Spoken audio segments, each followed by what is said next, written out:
What if everything you believed about intelligence, power, and success was flipped upside down by a child? Not a child prodigy flaunting medals or coached into greatness, but a little girl from a quiet Missouri town who walked onto a stage and made Elon Musk blink twice in disbelief.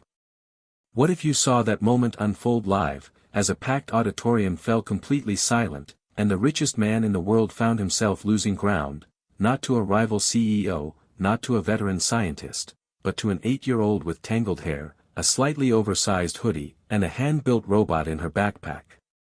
She wasn't supposed to be there. She hadn't even been on the schedule. She had no Ivy League pedigree, no billion-dollar lab. Just raw, untamed brilliance and a question that couldn't be ignored. That day, in front of the world, Sophie Carter changed everything. And it all started long before the headlines and hashtags, in a tiny house with peeling paint on the edge of Springfield, Missouri, where hope sometimes arrived in cereal boxes and dreams were whispered quietly so the neighbors wouldn't laugh. Hit subscribe and leave a comment with where you're watching from. This story might just spark a new beginning.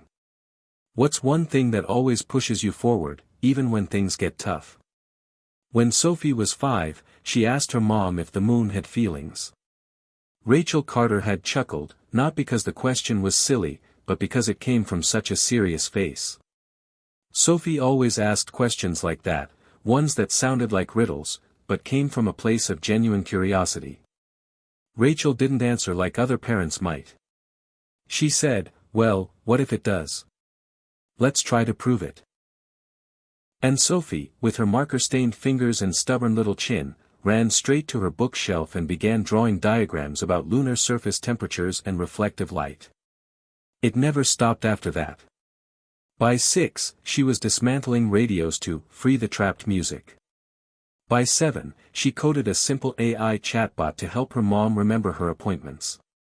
Sophie never bragged, never posted, never sought recognition. She just built. And when things broke, like the washing machine, or her mother's spirit, Sophie tried to fix those too. The story that would soon grip the world didn't begin with a stage. It began in a basement that flooded every spring, where a girl rearranged wires on a salvaged circuit board while her mother cried quietly in the next room over an unpaid bill. Rachel Carter was once a science teacher with bright eyes and a lesson plan for everything. But life had chipped away at her optimism. A divorce. A lost job. A landlord who stopped fixing things.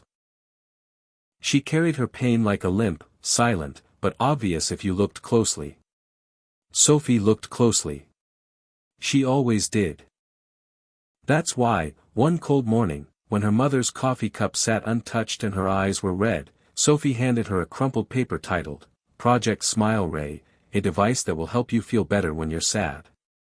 It didn't work, not technically. But Rachel smiled for the first time in weeks, and that was enough. Sophie had no friends her age. Not because she didn't want them, but because conversations about dark matter and robotics didn't play well in second-grade lunchrooms. She spent her afternoons watching TED Talks, reading scientific journals, and building strange contraptions from thrift store junk. Her world was small, but her mind stretched far beyond state lines. One night, using her mother's old laptop, she stumbled upon an online science challenge hosted by a group called Polaris Labs. No age limits. No entry fees. Just a prompt, solve a real-world problem using science or technology. Sophie didn't hesitate. She entered as Novabyte, her secret identity. The project? An AI-driven water filtration system for remote villages using solar power and discarded smartphone parts. She won. And then she kept winning. Every week, a new challenge. Every week, Sophie submitted something with quiet precision. The Polaris moderators were stunned. Novabyte had become a mystery legend on their forums. No one knew the identity. Many assumed it was a college student. Some thought it was a prank. Until one day, a Polaris team member named Lena Hastings tracked the IP address, half curiosity, half concern, and found herself staring at a Springfield address linked to a local internet provider and a woman named Rachel Carter. Lena made a call. Rachel almost didn't answer. But curiosity beat exhaustion. Within minutes, Lena was explaining who she was, how Polaris had been running underground innovation challenges for youth inventors, and how Novabyte's latest submission had earned an invitation to the National Symposium in Palo Alto. Travel would be paid. Accommodation covered. And Elon Musk will be attending as a special guest speaker, Lena said with careful enthusiasm. Rachel laughed, a dry, almost bitter sound. You're telling me my 8-year-old is supposed to present at some fancy tech conference with Elon Musk? But Sophie was already standing beside her, eyes wide, mouth open. Please, Mom, she whispered. I just want to see what their rockets smell like. Rachel wanted to say no. The world was cruel. She knew how it chewed up sensitive minds. But she also saw something she hadn't seen in months, light in Sophie's eyes. So they packed 2 backpacks, borrowed a suitcase from a neighbor, and boarded their first flight ever. California felt like a different planet. Sophie stared out the car window, absorbing every glass tower, every electric billboard. At the hotel, she jumped from bed to bed, laughing, her hoodie sleeves flopping over her hands. The next day, walking into the symposium was like entering a sci-fi movie. Sophie clung to Rachel's hand, her courage flickering. All around them were older kids in suits, teams from elite schools, displays with polished branding. Then Sophie spotted a banner with her name, Novabyte, AI for clean water. It was real now. She stepped up to her booth. People walked past, confused by her age. Some smiled politely. One boy from a prep school whispered, "Is this a joke?" Sophie didn't respond. She just clicked on her demo screen and let the code do the talking. By noon, a crowd had formed. Cameras appeared. Rachel watched from the side, heart pounding. A woman with a badge whispered into her headset, then turned toward Sophie. "We'd like you to come backstage," she said. "Mr. Musk would like to meet Novabyte." Rachel followed closely as Sophie was led into a room bustling with tech people. At the center stood Elon Musk, surrounded by advisors, sipping sparkling water. He turned when he saw her. His eyebrows lifted. "You're Novabyte?" he asked. Sophie nodded. "I'm Sophie Carter. Novabyte is just my call sign." Musk laughed. "I didn't expect someone under 4 feet." Sophie looked him straight in the eye. "I didn't expect someone who still uses chemical propulsion when electric arc thrusters might work better on short-horizon Mars trips." The room went still. Musk's smile faded slightly. "You got data to back that up?" "I have a model," Sophie replied. "And a question for your panel. May I present it?" She wasn't supposed to be on stage. But curiosity, charisma, and a growing online buzz convinced the organizers to let it happen. A bonus segment, they said. A harmless interaction. Until it wasn't. As Sophie stood across from Musk under bright lights, she laid out her argument with a calm that made everyone else nervous. Her voice didn't waver. Her logic held. Musk pushed back, but Sophie pushed harder, respectfully, logically, surgically. Then came the moment. Musk paused, genuinely unsure. The crowd caught it. A wave of murmurs rolled through. Then silence. Then a burst of applause from the back of the room. Cameras flashed. The internet caught fire. But Sophie? She just blinked at Elon and asked, "Can I keep building now?" That was the moment. The start of something bigger than a debate. It wasn't just that she beat him. It was that she did it without arrogance, without cruelty, without even realizing what she had done. A new kind of brilliance had entered the spotlight. And the world was about to take notice. Hit subscribe and leave a comment with where you're watching from. This story might just spark a new beginning. What's one thing that always pushes you forward, even when things get tough. Sophie Carter didn't start life in the spotlight. She started it in a quiet corner of Missouri, in a town that most people only passed through on their way to somewhere else. Springfield wasn't known for innovation or brilliance or breakthroughs. It was known for its diner coffee, its Friday night football games, and the way it clung to tradition like a life raft. In a one-story rental house with a sagging porch and a front yard that never seemed to grow grass evenly, Sophie lived with her mother, Rachel. There was no white picket fence, no colorful playroom, no expensive toys scattered across the floor. Instead, there were soldering irons, wires, breadboards, old laptops, half-built gadgets, and books, piles and piles of books. At 8 years old, Sophie read at a post-college level. She didn't learn from picture books or educational videos. She taught herself Python from a PDF manual she found online. She built her first fully functional weather balloon out of a camping tarp, 2 small helium tanks, and a $9 GPS tracker from eBay. She was small for her age, with a mess of light brown curls, a pair of oversized glasses, and a calm, steady way of speaking that made adults double-check her birth certificate.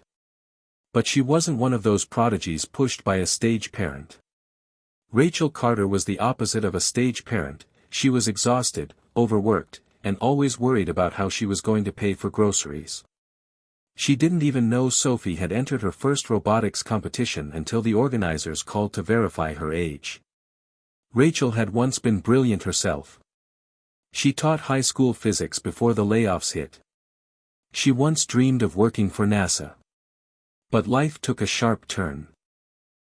Her husband left when Sophie was 3, unable to handle the emotional weight of raising a child who asked questions he couldn't answer. Rachel found herself suddenly alone, with no family to help, no income, and a daughter who took apart the toaster to understand resistance circuits. They lived paycheck to paycheck, sometimes dollar to dollar. Rachel worked nights at a gas station and took on grading work for an online tutoring service, even though her eyes ached from staring at the screen for hours. She kept the house warm enough, safe enough, just enough. And in that fragile space of just enoughness, Sophie's genius quietly bloomed. The public school system didn't know what to do with Sophie. Her kindergarten teacher said she was disruptive, not because she misbehaved, but because she corrected the teacher's math. In first grade, she was pulled out of class for being emotionally disconnected, which was their way of saying she didn't like recess and preferred reading Richard Feynman's lectures. By second grade, the school counselor suggested medication. Rachel refused. Instead, she pulled Sophie out and began homeschooling her, something she never imagined she'd do, but something she was, despite everything, uniquely suited for. At first, she created lesson plans. Sophie ignored them.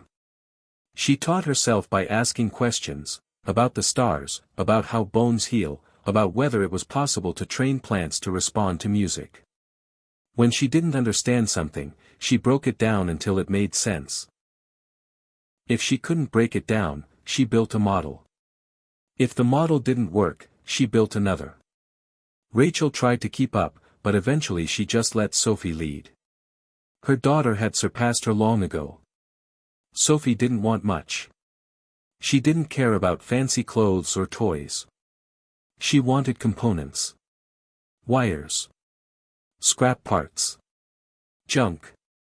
Every Saturday they went to the local dump site, and Sophie would point to things, old fax machines, broken printers, discarded home alarms, and Rachel would haul them into the back seat with a smile that said, "You're lucky I love you, kid." At night, when the dishes were washed and Rachel had graded her last online test, they'd sit at the kitchen table and talk about the universe. Sophie would ask if gravity ever got tired. Rachel would smile and say, "It doesn't sleep, but it does hold us tight." Their conversations weren't always scientific. Sometimes Sophie would cry, quietly, when she heard about something awful on the news. A hurricane. A school shooting. A place where people couldn't drink the water. Rachel would kneel beside her and hold her hand. "I just want to fix everything," Sophie would say. "I know," Rachel would whisper. But even trying makes a difference. That need, to fix, to improve, to build a better world, was what drove Sophie. She didn't want fame. She didn't even want attention. She just wanted to understand. Understanding was her power. And it all started with questions. When she was 4, she asked why cars couldn't run on sunlight. When she was 5, she asked why wires got hot when too much electricity went through them. When she was 6, she built a rudimentary version of a solar-powered fan using tin foil, a tiny motor, and a soda can. Rachel began to document everything, not for social media, but because she was afraid that no one would believe her otherwise. A child like Sophie didn't fit the mold. She wasn't bubbly. She wasn't performing. She was quiet, methodical, and fiercely private. She hated the sound of her own voice recorded. She rarely made eye contact. But when she was in her world, when she was building, coding, sketching out ideas on paper towels, she lit up. Her brain never rested. She carried a notepad everywhere and would suddenly stop mid-sentence to scribble something down, then say, "Sorry, I just had to get that out of my head." Sometimes Rachel worried. Not because Sophie wasn't thriving, but because the world didn't make room for girls like her. The world liked cute. The world liked obedient. The world liked marketable. And Sophie didn't care about any of that. She only cared about truth. When she discovered the online challenges hosted by Polaris Labs, she thought it was a game. The first one asked for a solution to keeping vaccines cold in remote climates. Sophie studied solar insulation, old camping coolers, and tiny Peltier cooling modules. She built a prototype in 3 days. It worked better than half the adult entries. She submitted it using her alias, Novabyte, because she thought it sounded like a comic book hero. Rachel didn't even know. Not until Sophie won. And then she won again. And again. Every time she submitted a solution, she made sure it was scalable, cheap, and based on accessible technology. She didn't want to solve problems just to show off, she wanted people to actually use what she made. One challenge asked how to improve communication between deaf students in rural schools. Sophie created a low-cost haptic wristband system that used Morse code-style vibrations to transmit simple words and signals. Another challenge required using only recycled materials to solve a health issue. Sophie created a prototype for a heart rate monitor powered by kinetic energy from walking. Each win earned her respect from the Polaris team, but she still didn't tell anyone who she really was. She didn't need a spotlight. She needed to build. But one challenge changed everything. It wasn't the hardest one, but it was the one that set everything in motion. The prompt was simple: reimagine the future of space colonization. Sophie didn't sleep for 2 days. She researched propulsion models, chemical payload limitations, food supply sustainability, oxygen cycling, and psychological health in isolation. She combined elements from existing research with original thinking and sketched a modular system for short-term Mars colonization using autonomous farming bots and AI-managed environmental controls. She cited sources, ran models, and used simple code simulations to support her theories. Her solution wasn't perfect, but it was original, bold, and practical. It also directly challenged one of Elon Musk's publicly stated models. She pointed out a fundamental inefficiency in his mass payload trajectory estimates. Her submission wasn't aggressive, but it was confident. She simply said, "I believe a different approach might be more sustainable, given current tech." Polaris Labs took notice. Lena Hastings, the program director, couldn't believe what she was reading. She assumed it was from a PhD candidate. Then she ran the IP check. Then she made the call. Rachel nearly hung up on her. It wasn't until Lena said the word Musk that Sophie's head whipped around. She grabbed the phone and asked, "Can I ask him a question if I meet him?" Lena laughed. "If you're brave enough to show up, I think you'll get the chance." And just like that, everything changed. The girl who had spent most of her life invisible was about to stand on a stage next to one of the most visible people on Earth. The girl who built fans out of tin foil and hacked together code on a borrowed laptop was about to walk into a room of billionaires, scientists, and skeptics. She didn't know what would happen. She didn't know what she would say. She just knew she had a question. And maybe, just maybe, someone would finally listen. Before Sophie Carter ever stood on a stage or challenged a billionaire, before she ever touched a circuit board or recited data sets like bedtime stories, there were years that almost broke her mother. The hardest years were not just hard because of the money, or the lack of it, but because of the quiet way hope would slip out the door when no one was looking. Rachel Carter had once believed in stability. She had a degree in physics, a passion for teaching, and a plan: marry young, teach until tenure, raise a child with the kind of warmth and confidence that she never had growing up. For a little while, it worked. She met Aaron at a conference in Kansas City. He was charming, intelligent, ambitious. They married within a year and bought a fixer-upper in Springfield. Rachel got a teaching job at the local high school. Aaron worked for a solar startup. Then Sophie was born, and for a moment, everything felt right. Rachel remembered the early days, Sophie's small fingers gripping hers, the way her eyes followed ceiling fans with intense focus, the way she babbled to light fixtures as if in deep conversation. She was different, even then. At 18 months, Sophie spoke in full sentences. At 2, she could recognize the periodic table hanging in Rachel's office. Rachel thought she was just attentive. Aaron thought she was weird. That word, weird, was the beginning of the unraveling. At first it was subtle. Aaron would roll his eyes when Sophie asked too many questions at dinner. He'd interrupt her when she tried to explain how a lever worked. He wanted a daughter who played with dolls and liked pink. Instead, he got a girl who cried when she didn't understand how black holes distorted time. The breaking point came one night when Sophie was 3 and had taken apart the microwave because she wanted to see how it heated up molecules. Rachel found it funny, endearing, even. Aaron did not. He yelled loudly. Sophie froze. The next day, he moved into a friend's apartment for space. 2 weeks later, he was gone for good. No custody battle, no drawn-out divorce.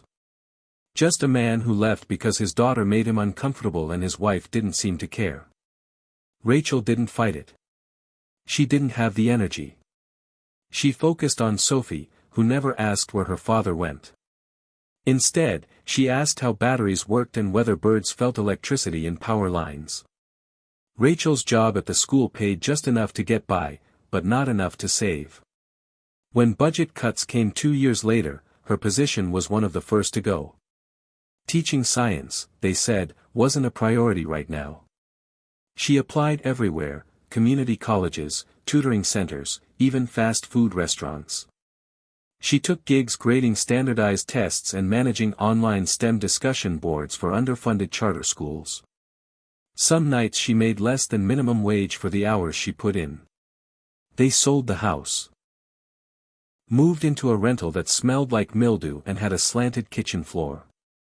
Sophie called it the tilted lab and tried to make her mother laugh by pretending to slide across the linoleum. Rachel smiled, but her eyes never matched her mouth. The utilities were often late. They had no health insurance. Rachel skipped meals more often than she admitted, making excuses like, "I already ate," while watching Sophie devour boxed mac and cheese. There was a week during a brutally cold February when their heat failed, and they slept in their coats under every blanket they owned. Rachel cried in the bathroom that night, quietly, biting her scarf to muffle the sound. Sophie knocked once and asked if she wanted help fixing the radiator. Rachel lied and said it was beyond repair. In truth, she didn't have the money for the replacement part. But Sophie didn't give up. She found a DIY video online and used copper wire, 2 soup cans, and a soldering pen to jerry-rig a temporary heater. It didn't warm the whole house, but it kept them from freezing.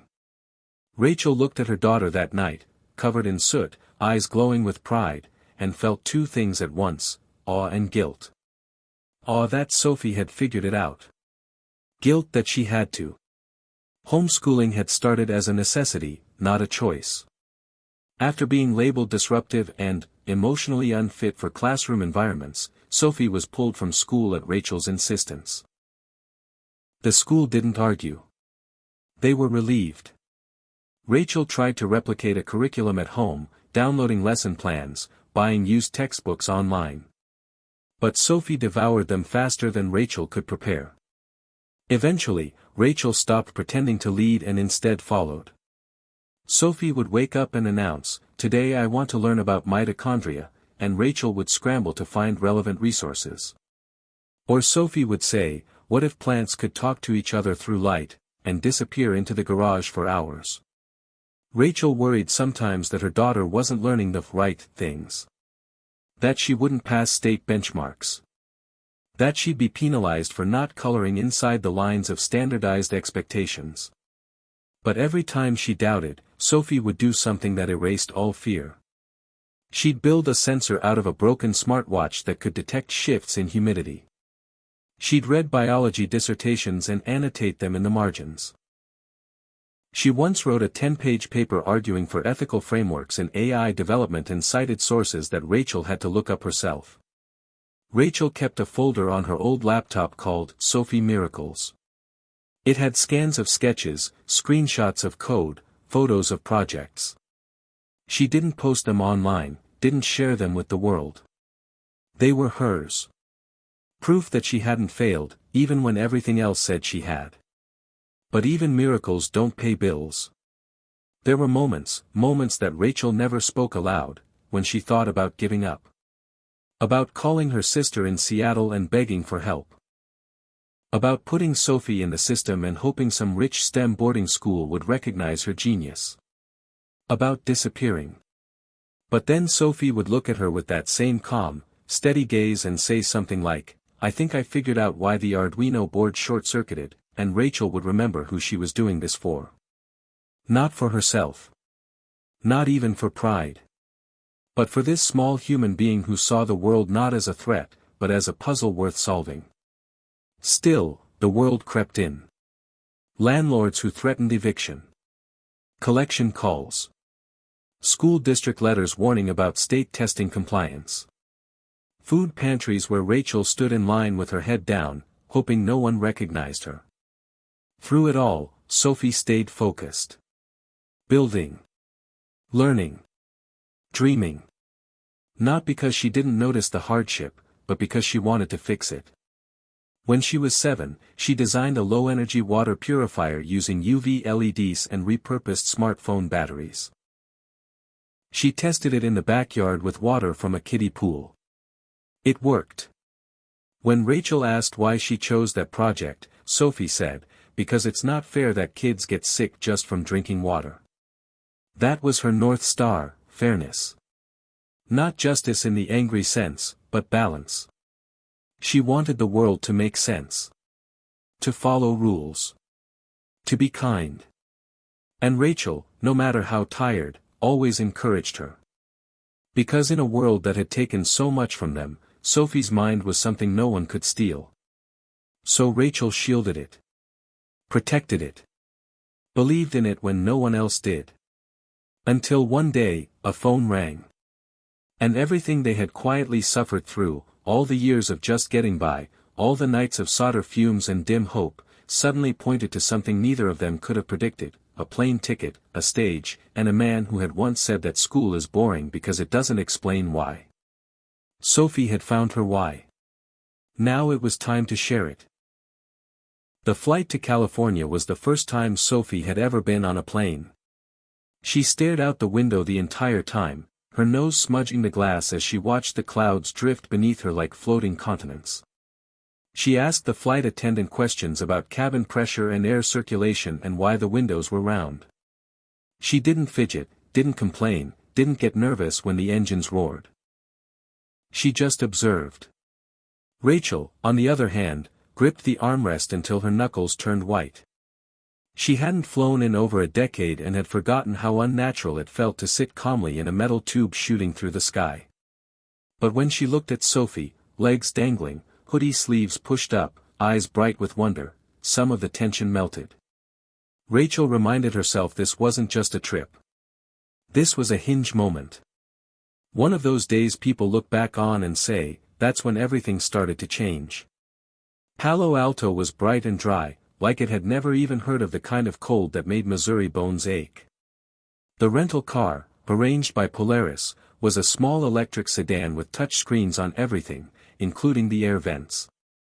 Sophie asked if she could run diagnostics on it. Rachel laughed and said, just let it take us to the hotel first, okay? The hotel was nicer than anywhere they'd ever stayed. Sophie pressed every button in the elevator. Their room had 2 queen beds, crisp white sheets, and tiny bottles of shampoo that smelled like citrus. There was a TV embedded in the mirror. Rachel walked in and immediately sat on the edge of the bed, overwhelmed.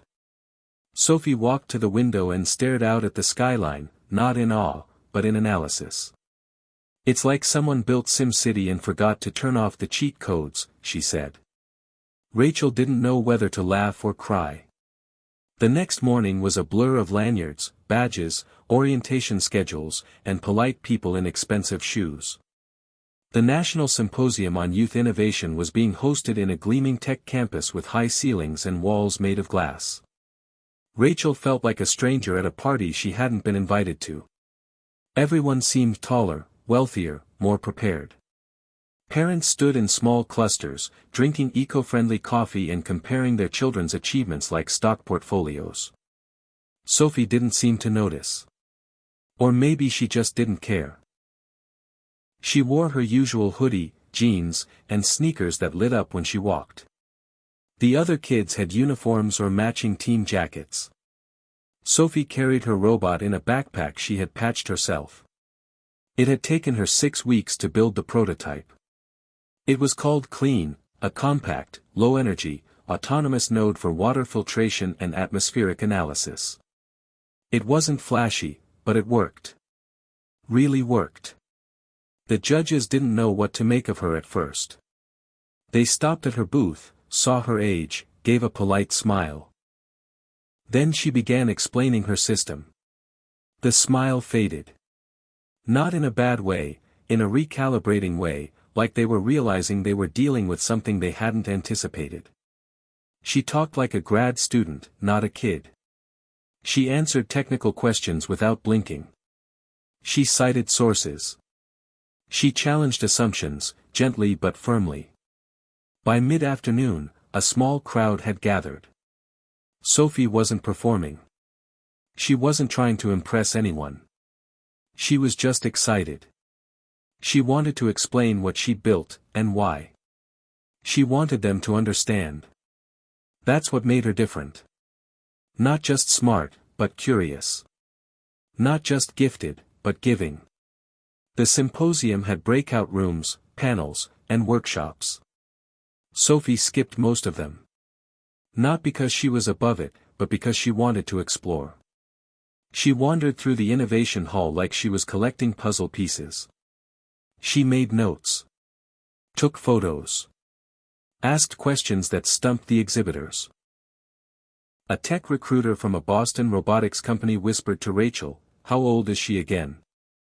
Rachel smiled. 8. The woman blinked. Jesus. By the second day, whispers had turned into buzz. People started looking for the girl with the hoodie and the backpack. She was still listed as a special entrant, with no school affiliation and no sponsor. That only added to the mystique. Her forum alias, Novabyte, was written in bold letters across her booth now. Someone had made a meme, Elon versus Novabyte, who you got? Rachel saw it on someone's phone and nearly dropped her coffee. It didn't take long for the organizers to notice the energy building around Sophie. Polaris Labs had always valued raw talent, but this was different. This was a spark. They asked if Sophie would be willing to do a short, open mic-style presentation before one of the keynote addresses. Just 5 minutes. Just a chance to explain her project to the full crowd. Sophie looked at Rachel. Rachel looked like she was about to say no, but Sophie said yes before she could. I want to show them what clean can really do, she said. Even if they don't care, I need to try. Rachel wanted to wrap her daughter in bubble wrap. She wanted to tell her that the world wasn't kind to people who spoke truth to power. But she also knew that if she said no, she'd be teaching Sophie fear. And Sophie had never been afraid of anything but silence. The next morning, Sophie stood backstage, clutching a small tablet and her robot. Rachel stood beside her, trying to keep her hands from shaking. The auditorium was packed, scientists, investors, students, parents, journalists, even celebrities. And in the front row, casually seated and half listening to his assistant, was Elon Musk. He wore a black jacket and a distracted expression, like a man who had already heard every idea before. The MC introduced Sophie without much fanfare. Next up, we have a special guest, Novabyte, one of our youngest and most talked about entrants. Let's give her a warm welcome. Sophie stepped out. She didn't trip. She didn't freeze. She walked to the center of the stage, placed clean on the podium, and began speaking. She didn't start with data. She started with a story. When I was 6, our pipes froze. We didn't have clean water for 3 days.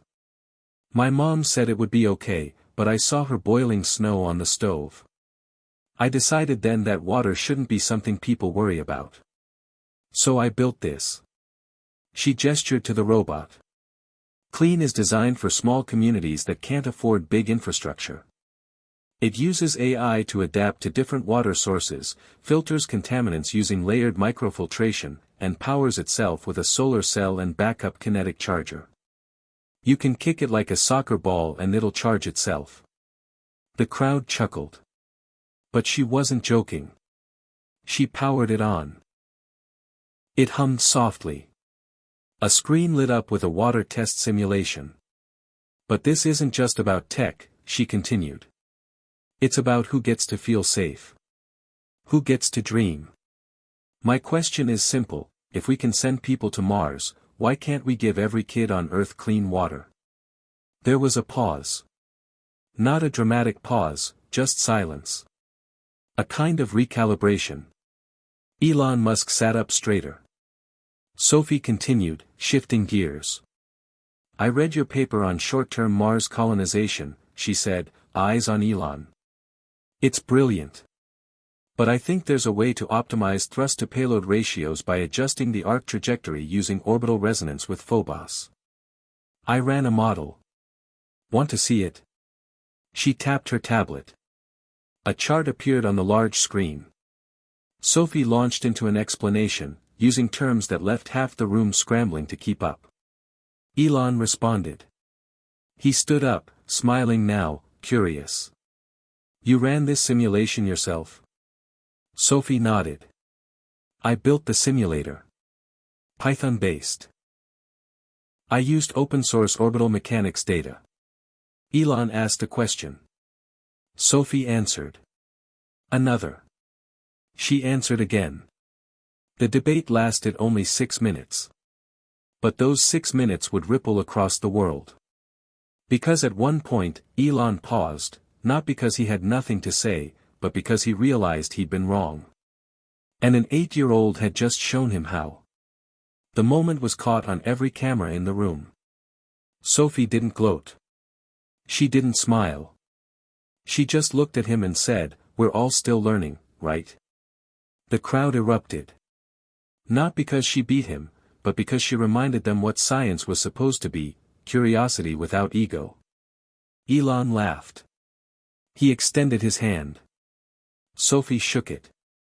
And just like that, a girl who had been invisible her whole life stood in the spotlight, not for being loud, not for being flashy, but for being brilliant, bold, and quietly relentless. Sophie didn't understand what it meant to go viral until it happened to her. One moment she was sitting on the edge of a hotel bed eating cereal out of a plastic cup, and the next, her face was on every screen in the building. The clip, just 6 minutes of scientific exchange between her and Elon Musk, had been posted by an intern from Polaris Labs, almost as an afterthought. The caption read, "An 8-year-old girl just corrected Elon Musk's Mars math live on stage, and his reaction says it all." Within hours, it had 10 million views. Then 20. By morning, it was 50. By the time she and Rachel boarded their flight back to Missouri, Sophie Carter had become the most Googled name in the country. But viral fame, like gravity, has strange rules. It pulls everything toward it: adulation, criticism, noise, demand. Sophie didn't care about any of it. She just wanted to finish tuning Clean's code and run a few more simulations on trajectory variance. But the world didn't want her to go back to tinkering. It wanted a star. It wanted interviews, appearances, quotes, tears. Rachel's phone rang non-stop. Reporters, producers, publicists. Her inbox overflowed with requests. Can Sophie appear on the morning circuit? Can she speak at the Youth Innovation Global Gala? Can she do a duet with a famous influencer who also likes science?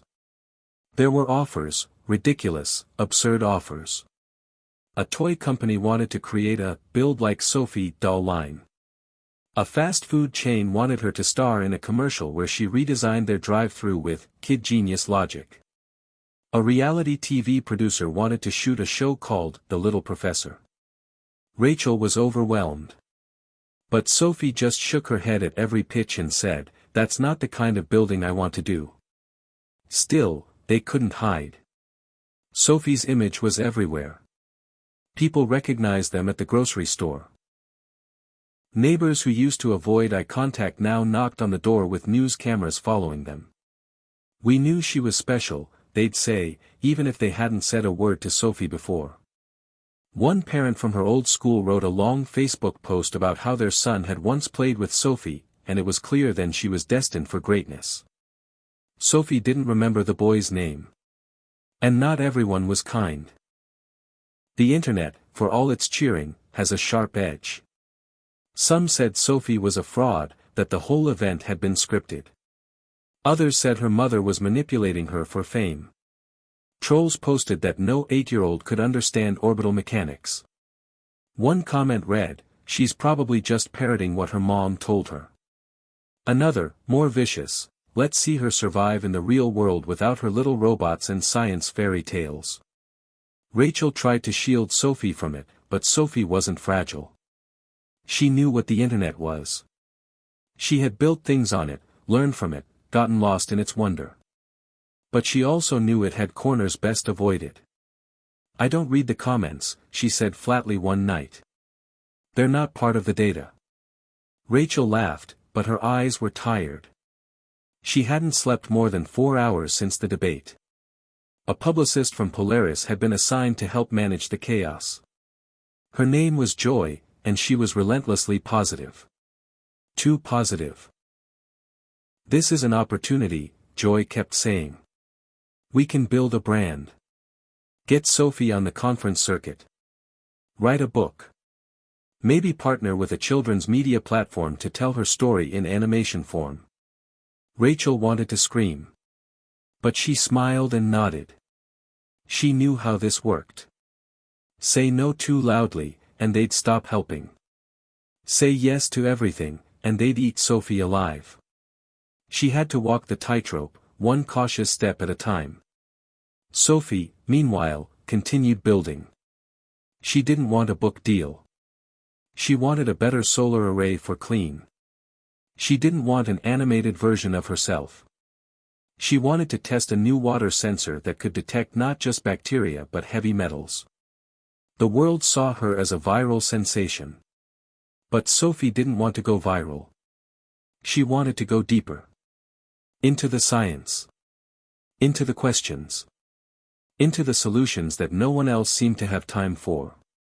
Rachel began turning down offers quietly. Joy protested. "We have momentum," she said. "This is your moment." But Rachel knew better. She knew that moments pass, and what lasts is what you build when no one's watching. Still, some things couldn't be ignored. MIT sent an invitation for Sophie to visit. Harvard followed. So did Caltech. One school offered a full scholarship if Sophie ever wanted to enroll early. A nonprofit in Kenya asked if they could pilot Sophie's clean prototype in a remote village where children walked miles for drinkable water.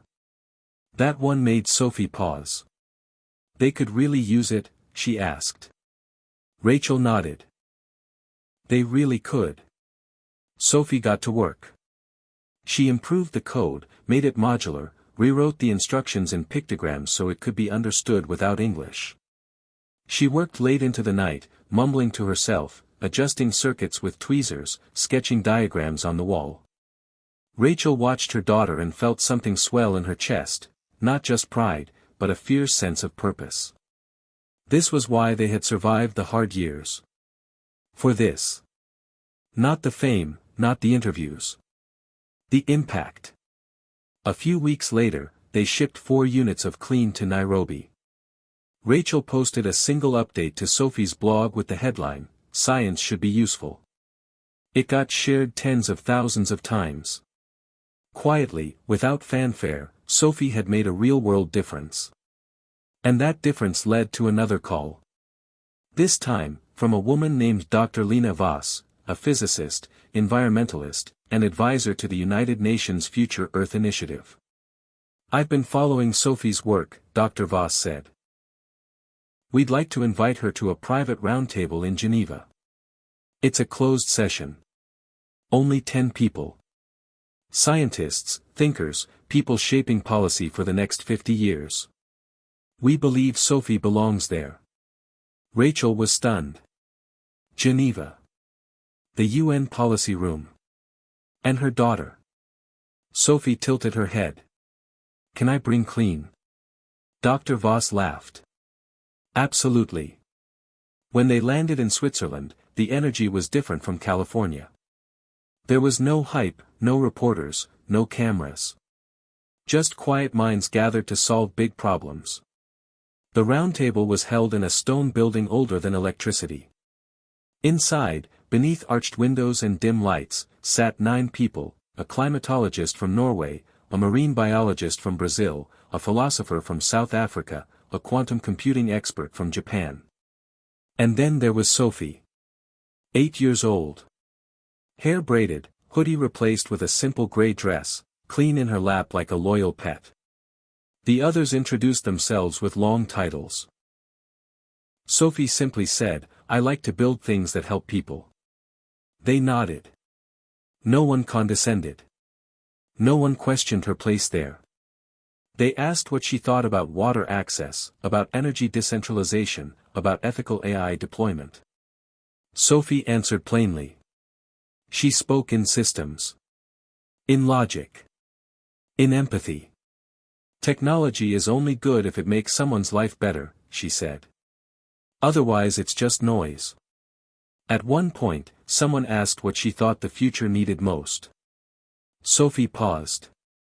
People who care more about solving problems than being right. It wasn't dramatic. It wasn't staged. But it landed. The room went still.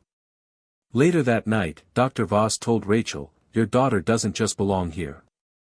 She leads here." Rachel sat quietly, unsure how to respond. After all the noise, all the offers, all the cameras, this was the first time anyone had looked at Sophie not as a prodigy or a novelty, but as a peer. As a force. As someone to be taken seriously, not in spite of her age, but because of the clarity that came with it. That night in their hotel room, Sophie lay awake staring at the ceiling. "I don't think I want to be famous," she said softly. "Good," Rachel replied. "Fame is loud. Your work speaks better in quiet." Sophie rolled over. "But I do want to build more things." Rachel smiled in the dark. "Then that's what we'll do." And somewhere outside, in the stillness of a city built on diplomacy, the world turned a little more quietly, carrying with it the ideas of an 8-year-old who asked better questions than most adults dared to. They flew back from Geneva without applause. No cameras waited at the gate. No microphones shoved in Sophie's face. And Rachel was grateful for that. The quiet had returned, but it wasn't the same kind of quiet they had before everything changed. This quiet had purpose, like an exhale after holding your breath through a storm. Sophie didn't say much on the flight. She spent most of it sketching in her notebook, long arcs and labeled nodes, something to do with decentralized sensor arrays. Rachel watched her daughter in the flickering cabin light and thought about the weight of being young and brilliant in a world that didn't know what to do with either quality. Fame had flickered in and out, like a storm that never quite landed. It had left dents but not ruin. And now, in the space that followed, Sophie was free to think again. That freedom lasted exactly 9 days. On the 10th day, a package arrived. No return address. Just a small white box with Sophie's name handwritten on the label. Rachel opened it cautiously. Inside was a device, sleek and strange, metal and glass and something else. There was no manual, just a note, saw your talk. Curious what you'd do with this. EM. Rachel stared at the initials. Elon Musk. Of course. Sophie examined the device like a jeweler inspects a raw diamond. It's a prototype, she said almost immediately. But not for consumer use. This looks, military. Or maybe aerospace. She powered it on. A soft pulse lit up the inside. Encrypted interface. Multipurpose node. No public protocols. Rachel wasn't sure what any of that meant, only that her daughter was now holding a piece of technology sent by the richest man in the world, with no warning and no instructions. Should we be worried? Rachel asked. Sophie was already scanning it with her phone. No. But we should be curious. Within an hour, she had mapped its power structure and partially cracked the code layer. It's a data collection hub. It's designed to gather environmental metrics in real time, atmosphere, temperature, movement, even vibration signatures. She looked up. It's designed to listen. Everywhere. Rachel frowned. Why would he send you that? Sophie shrugged. Because he wants to know what I'll do with it. Maybe because he's testing me. Or maybe he wants me to finish something he started. She didn't sound scared. She sounded excited. But Rachel wasn't excited. She was unsettled. She sat on the edge of the couch and watched as her daughter did what no one else in the country could, reverse engineer a black box sent from a tech titan without blinking. Sophie didn't sleep much that night. By morning, she had drawn out 3 full schematics and written a 12-page breakdown of what the device could do. Some of it Rachel didn't understand. But one part she did: the device could be dangerous in the wrong hands. What do you want to do with it? Rachel asked. Sophie blinked. That's the question no one ever asks, isn't it? Not what it can do, but what it should do. And that's when she said it, quietly, like she wasn't sure if the idea was fully formed yet. What if I could use it to hear the earth breathe? Rachel tilted her head. What does that mean? The world is talking all the time, Sophie explained. Through data. Weather patterns, tectonic shifts, water tables, energy pulses. But no one's really listening, not all at once, not across systems. What if this device, if tuned right, could function as a translator? A global sensor that doesn't just collect information but understands it. Rachel felt goosebumps rise on her arms.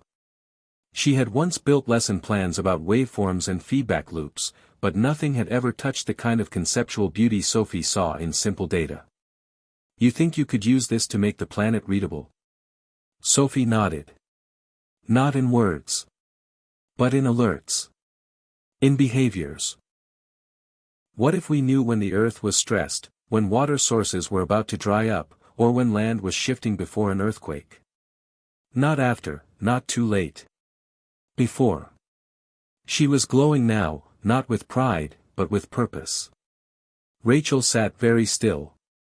She understood now that Elon hadn't sent that device as a gift.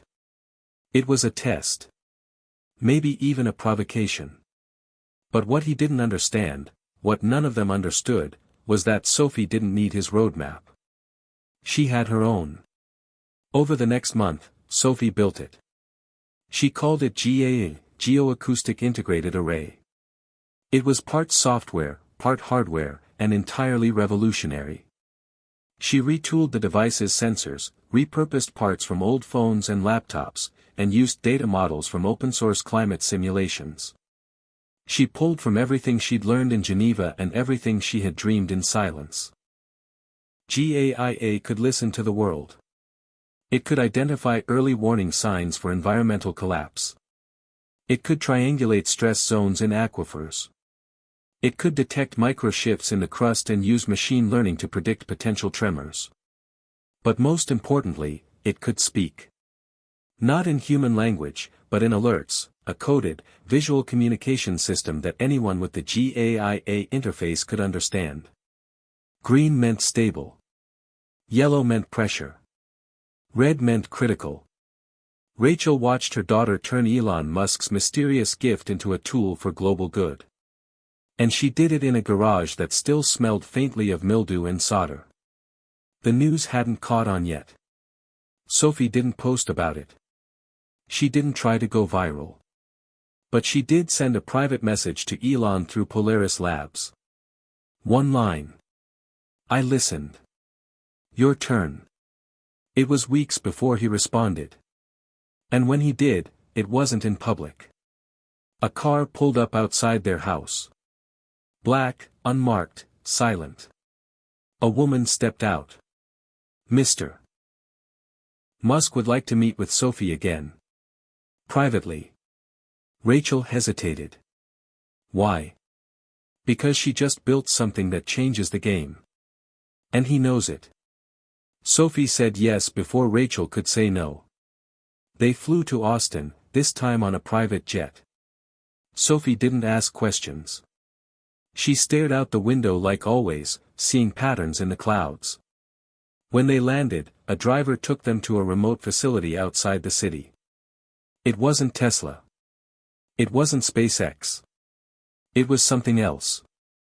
The building was low and windowless. The kind of place designed for secrets. Elon met them at the door. He looked tired but curious. I expected you to dismantle it, he said to Sophie. She shook her head. Why would I break a question when I could answer it? He smiled faintly. What do you think GAA is worth? Sophie didn't miss a beat. That depends. Are you asking in dollars or in lives saved? Elon blinked. And for a moment, he looked like he didn't know what to say. Sophie didn't gloat. She opened her backpack and placed GAIA on the table. It's not finished, she said. It needs more nodes. Needs field testing. Needs to be open source. No patents. No paywalls. The planet can't afford gatekeepers. Elon stared at the small, humming device.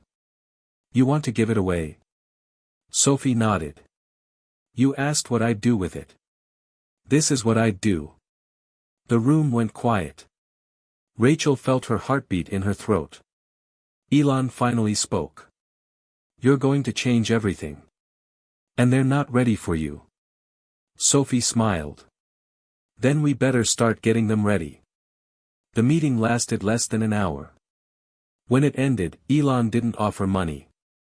He offered infrastructure, labs, technicians, access. But only if Sophie stayed in control. And she agreed. On one condition. The first deployment has to go to places that need it most. No headlines. No fanfare. Just help. Elon nodded. Deal. As they left the facility, Rachel asked Sophie how she felt. Like I found the right question, Sophie said. And now I need to make sure the answer helps more than it impresses. That night, back at the hotel, Rachel opened her laptop. She created a new blog post. The title was simple: GAIA is listening. Are we? She hit publish. No hashtags. No tags. Just the story. Within 24 hours, it had 2 million views. But Sophie wasn't watching the numbers. She was already sketching the next upgrade. The first time GAIA spoke, Sophie was alone. Rachel had stepped out to pick up groceries, thinking maybe, just maybe, they could have a quiet week, a normal day, a meal where the only data exchanged was over mashed potatoes. But Sophie didn't wait. She was testing one of the updated satellite-linked nodes Elon's team had sent, running a batch of calibration scripts she'd written the night before while half asleep and buried under a blanket of schematics. The node was perched on the windowsill, facing southwest. It was early afternoon, but a cold wind rattled the glass. The light in the garage flickered once, then steadied. GAIA had been configured to remain quiet unless it detected something meaningful. Not noise, not static, but signal. Sophie didn't expect anything to happen today. This was just a dry run. But at 2:07 p.m., the light on the main unit blinked red. Once. Then again. Then faster. Sophie sat up. The alerts were coded to severity. Red meant critical. And this wasn't a test. She typed in the access command, hands suddenly clammy. The interface loaded slowly. Then a visual display appeared, an arc-shaped heat signature, glowing bright near the region labeled Basin A9. Sophie stared. It was an aquifer. A deep one, part of a desert cluster in northern India. She cross-referenced with local climate data. The water table had dropped 18 centimeters in the past 12 days. The system was predicting collapse in 41 days. Not a minor dip. A full loss of local groundwater. That meant villages. Children. Crops. Lives. She zoomed in, and GAIA highlighted a stretch of land that looked parched and cracked, even in the satellite thermal overlay. Sophie felt her heart clench. Not with fear. With urgency. She copied the data into a brief report, attached a simulation GIF, and sent it to Rachel with one line: GAIA spoke. We have to move. By the time Rachel returned, the house felt charged. Not with panic, but electricity. Sophie had already sent emails to the Indian Meteorological Department, to a small NGO working in water sustainability near Rajasthan, and to Polaris. By 5 p.m., she had a Zoom call scheduled with an international environmental network based in Amsterdam. Rachel sat down heavily. So we're doing this. Sophie looked at her. We were always doing this. Now Gaia's just confirming the timeline. That night, the story broke, not because they posted it, but because one of the NGO workers Sophie had contacted shared her email on a public forum.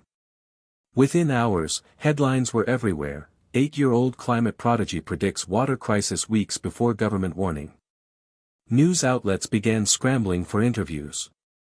Experts weighed in, most expressing disbelief that a child, not even 10, had flagged a crisis before their models did. But when they reviewed Sophie's methodology, they couldn't argue. Her logic was airtight. Her simulation accurate. And GAA, still just a single functioning prototype, had done what entire environmental departments had missed: it listened across systems, and it understood pattern shifts no human could track in real time. Suddenly, GAA wasn't just a quiet science project. It was front page. The UN requested a statement. The World Bank called to inquire about integration potential with their water crisis forecasting tools.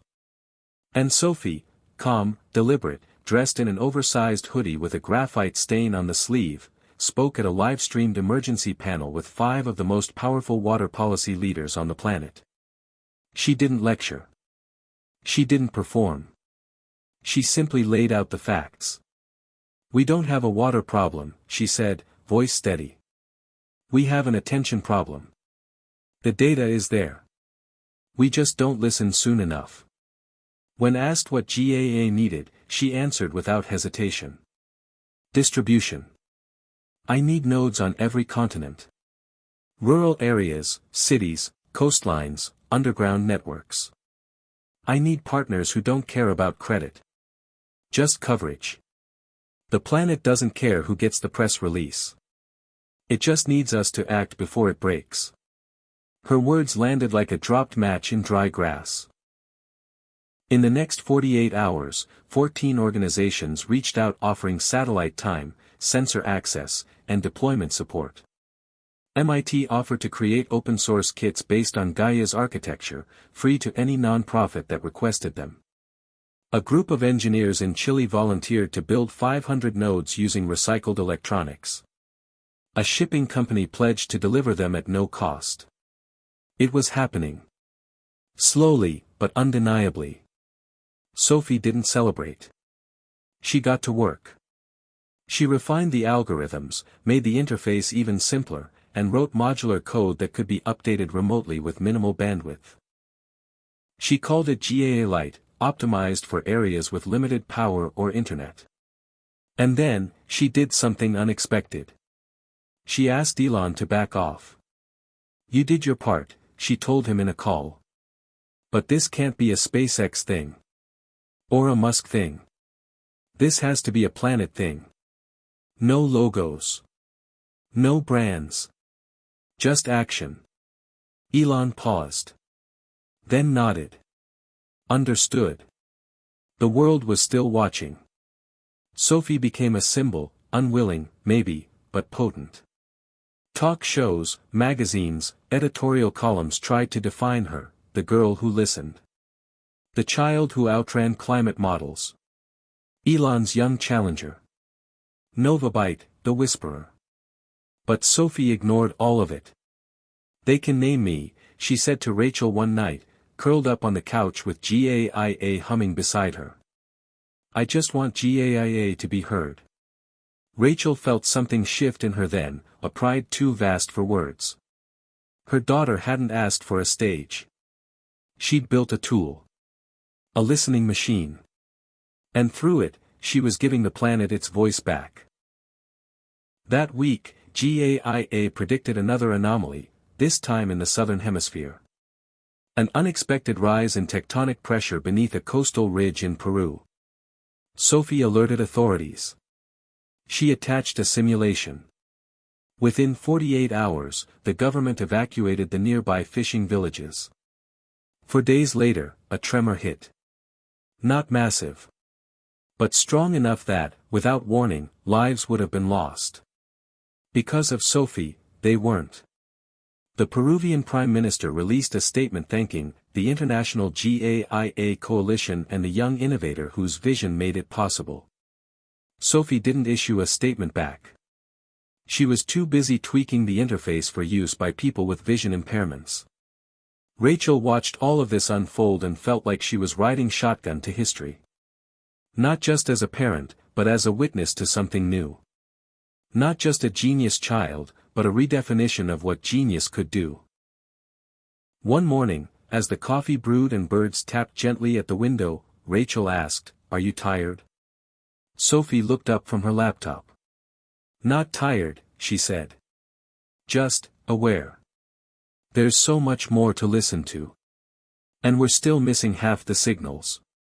Rachel nodded. "But you're catching them now. One by one." Sophie tilted her head. "I don't think it'll ever be about catching them all. I think it's about teaching people how to hear them for themselves." Rachel thought about that for a long moment. Then smiled. "So you're not just building a tool. I'm building a language," Sophie said. "For anyone who wants to understand the world better." The house fell quiet again. But not empty quiet. The kind of quiet full of gears turning, signals pinging, and a planet breathing through machines finally paying attention. Outside, clouds gathered. A signal was coming. And this time, someone was ready to hear it. It was sometime after the third successful deployment of GAIA nodes in southern Africa that Sophie first noticed the silence. Not around her, life was still buzzing with interviews she politely declined and data she obsessively reviewed, but inside the system. GAIA was listening, always listening, tuned to 1,000 tiny voices from beneath the ground and beyond the sky. But in a cluster of readings from Central Asia, there was a gap. Not noise. Not error. Silence. And Sophie didn't like silence. In science, true silence rarely exists. There's always some interference, some baseline hum. But this data stream wasn't muted. It was erased. It was as if the earth had stopped talking, or someone had reached into the feed and torn out the pages of a book mid-sentence. She reviewed the logs 6 times. Each time she reached the same conclusion: someone was blocking Gaia's signal. Not with natural interference. With intent. She didn't tell Rachel right away. She didn't want to sound paranoid. It could have been a satellite misalignment or a hardware glitch. But then she got the email. No subject line. No signature. Just 3 words: stop monitoring region. That was it. It arrived through the secure GAIA server. Impossible. Or so she thought. She cross-checked every node's key, every access path. The system hadn't been breached. It had been mirrored. Someone had built a version of GAA. Not the full software. There were gaps and inconsistencies in the signature, but enough of it to impersonate her signal, intercept it, and respond from the inside. Sophie felt the chill run up her spine. Someone was inside her echo. Not using it. Disrupting it. She finally told Rachel. They were sitting on the porch. The Missouri sun was kind but distant, the way late autumn always felt. Sophie explained what she found, showing the maps, the code discrepancies, the triangulated origin of the mirrored signal. Who would do this? Rachel asked. And why that region? Sophie zoomed in. Western China. Parts of Kazakhstan. Restricted airspace. Known underground energy reserves. It's not about water or tremors. It's about what they're hiding. Rachel stared at the blinking red overlay. Do we tell someone? Sophie shook her head. We can't. Not yet. If they know we know, they'll shut down more nodes. Or worse, attack the system. Gaia's barely begun to scale. So what do we do? Sophie stood. We listen harder. That night, she rerouted the GAIA feed through a cloaked protocol she developed from scratch, something she called WhisperNet. It reduced signal strength by half, but tripled stealth. She was 10 years old. And she had just outmaneuvered a state-grade cyber defense grid. By the end of the week, she had isolated the interference and confirmed its source, a facility buried beneath the surface, transmitting broad-spectrum data jamming pulses every 6 hours. The intent wasn't just to hide. It was to erase. Sophie wasn't naive. She understood geopolitics more than most people her age understood fractions. But this wasn't about governments. It was about truth. The earth was speaking, even here. And someone had decided certain truths didn't deserve to be heard. She wrote a detailed report, kept it encrypted, and sent it only to one person, Dr. Lena Voss. The same physicist from Geneva. Voss replied 2 days later. No fanfare. No panic. Just a note, received. Quiet steps needed. Gaia's purpose is bigger than borders. Keep building. Sophie closed the laptop and sat in silence. Not fearful silence. Determined silence. The kind that comes before a breakthrough, or a storm. And then, like a whisper in the wind, something happened. A young boy from Nepal, age 12, built his own GAA-like node from scrap parts. He posted about it on a low-traffic science forum. Said it helped him detect unsafe water near his village. He thanked Sophie by name. Another teen from Sao Paulo shared photos of GAIA picking up methane leakage near an abandoned factory, and used that data to organize a cleanup. Stories like this began surfacing weekly. GAIA wasn't just Sophie's anymore. It had become a quiet revolution. Across continents, children and engineers and farmers were listening to the earth, and acting. Sophie realized then that her power wasn't just in building something brilliant. It was in making that brilliance accessible. That's when she wrote the GAIA Manifesto. A short document, 12 principles, posted publicly and translated into 20 languages within days. It wasn't political. It wasn't branded. It was human. The first line read, "Every living thing deserves the right to know when the ground beneath it is changing." The last line, "Silence is not consent. Listening is the first act of protection." The post went viral, not with fireworks, but with resonance. Activists quoted it. Scientists debated it. Teachers printed it. And somewhere, in a secure facility Sophie would never see, someone probably panicked. But Sophie didn't stop. She upgraded WhisperNet, implemented auto-scaling response nodes, and added a self-destruct mechanism in case of node compromise. Rachel watched her daughter harden, not emotionally, but operationally. Sophie wasn't just an inventor now. She was a strategist. A systems thinker. A movement starter. And yet, she still had the eyes of a child who liked puzzles and marveled at how frost formed on glass.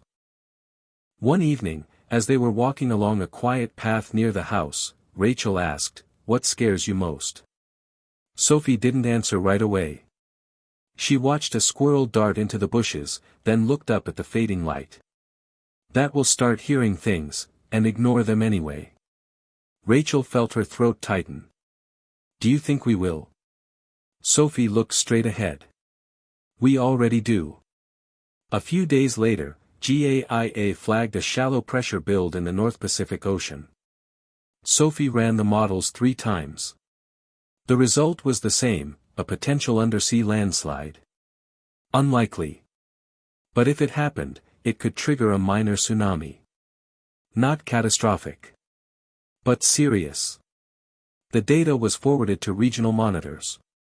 No action was taken. 3 weeks later, the event occurred. Coastal flooding damaged 2 fishing towns in Taiwan.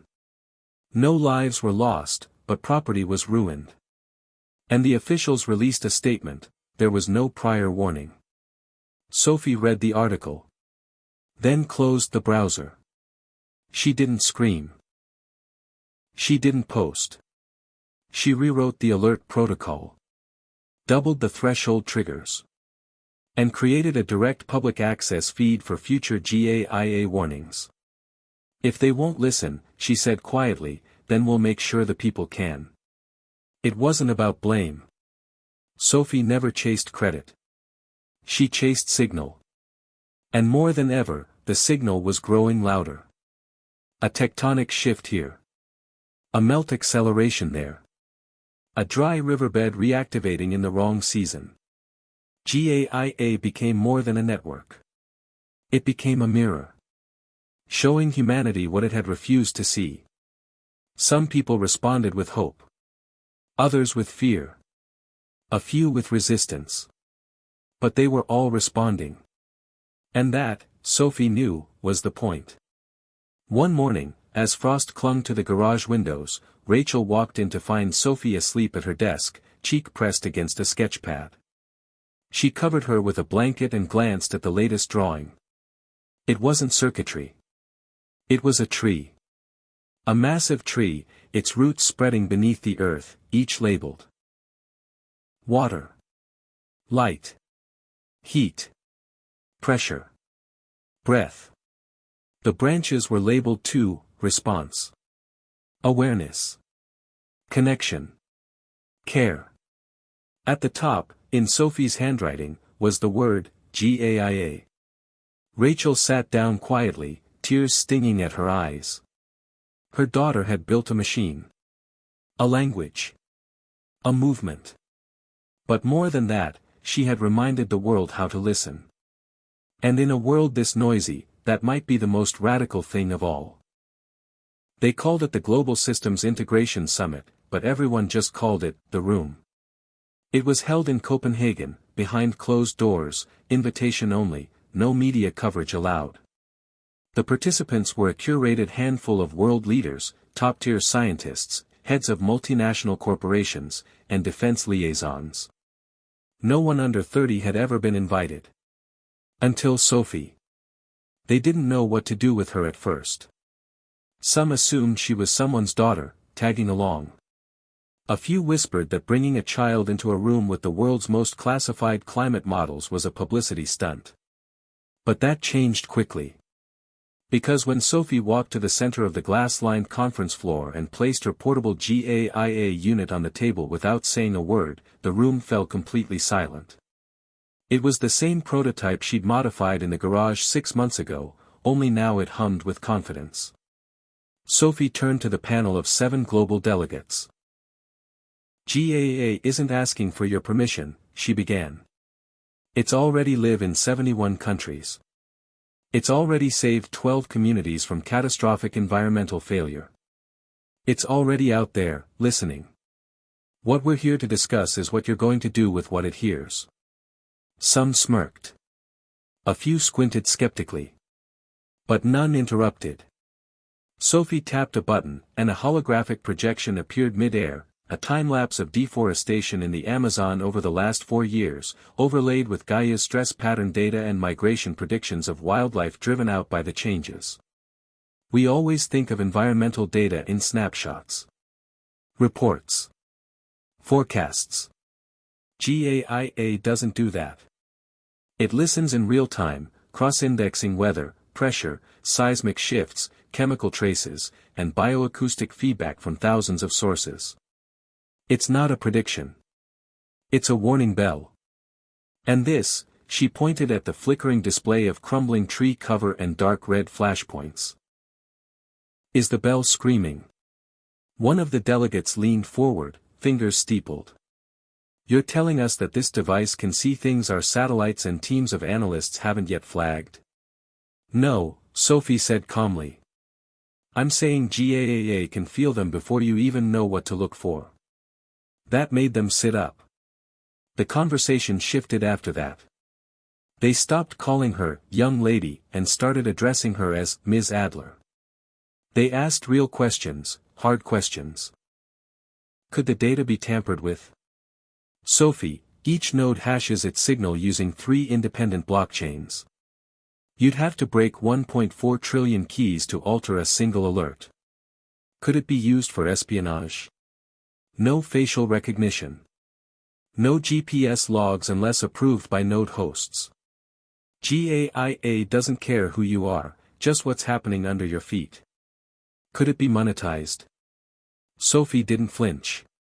If anyone tries to patent Gaia's framework, I'll shut it down.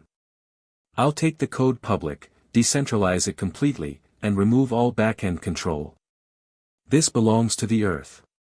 Not to a boardroom. And then someone, older, American, in a blue tie with a NASA lapel pin, asked the question no one else dared. Why you? Sophie blinked. What do you mean? You're 10. Why are you the one leading this? Where are the universities, the research institutions, the adults? Rachel, seated in the back, clenched her jaw. But Sophie didn't. She stepped forward, voice firm. Because I asked a question no one else did. I didn't ask how to model change. I asked how to hear it. And then I built something to answer it. I didn't wait for a grant or a title. I just listened. And now the planet is speaking. Loudly. The room went still again. Not with condescension, but with respect. She wasn't the smartest person there by age or degree. But she was the only one who had built something that worked. By the end of the day, the summit passed a unanimous agreement: GAIA would be granted neutral global science entity status, similar to the Red Cross, but for environmental emergency response. It would receive backing from 12 countries and 2 major tech firms. But its governance board? They asked Sophie to design it. Not to sit on it. To build it. You're the founder, the Danish energy minister said. You get to decide what the backbone of this thing looks like. That night, back in the hotel, Rachel sat on the edge of the bed watching Sophie write out names on a hotel notepad. What are you doing? Rachel asked. Building a council, Sophie said without looking up. People who've already proven they care more about the mission than the credit. Teachers.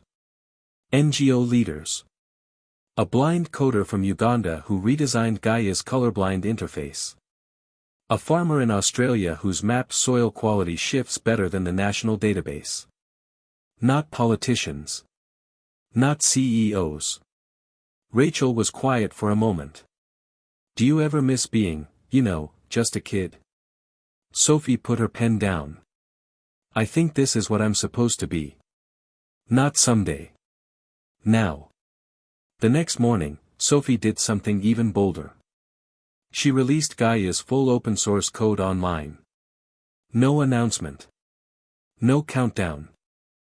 Just a GitHub upload, quietly labeled, "If the Earth can't be owned, neither can this." The file was downloaded over 600,000 times in the first 48 hours. Within weeks, mini GAIA networks began popping up in places Rachel couldn't even pronounce. A school in Ethiopia hooked it up to an irrigation forecast. A group of teenagers in Finland used it to predict landslide risk near ski slopes. A robotics club in Oakland connected it to drones for wildfire scouting. Sophie didn't answer every email. She didn't post a reaction. She simply built a support forum, staffed it with volunteers from her new advisory board, and kept writing patches to improve it. But amid the celebration, Rachel noticed something shift. Sophie smiled less. Slept less. She spent more time in the garage again. Not tinkering. Worrying. What is it? Rachel asked one night. It's growing too fast, Sophie murmured. There's a node in the Arctic now, one in a volcano crater in Indonesia. And that's good. But it's pulling more data than I can manage. It's bigger than me now. Isn't that what you wanted? Yes. But I also wanted it to be safe. Sophie showed Rachel a series of unusual signals, patterns that didn't match any known geological or atmospheric activity. What is this? Rachel asked. I don't know, Sophie admitted. It's new. And Gaia's starting to pick up more of it. From different regions. It's like, something's waking up. Rachel didn't like the sound of that. Do you think it's a bug? No, Sophie said. I think it's real. I just don't think we understand it yet. She leaned back, eyes dark with thoughts deeper than any 10-year-old should carry. GAIA wasn't built to decode mysteries. It was built to notice them. Rachel put a hand on her shoulder. You don't have to solve everything alone.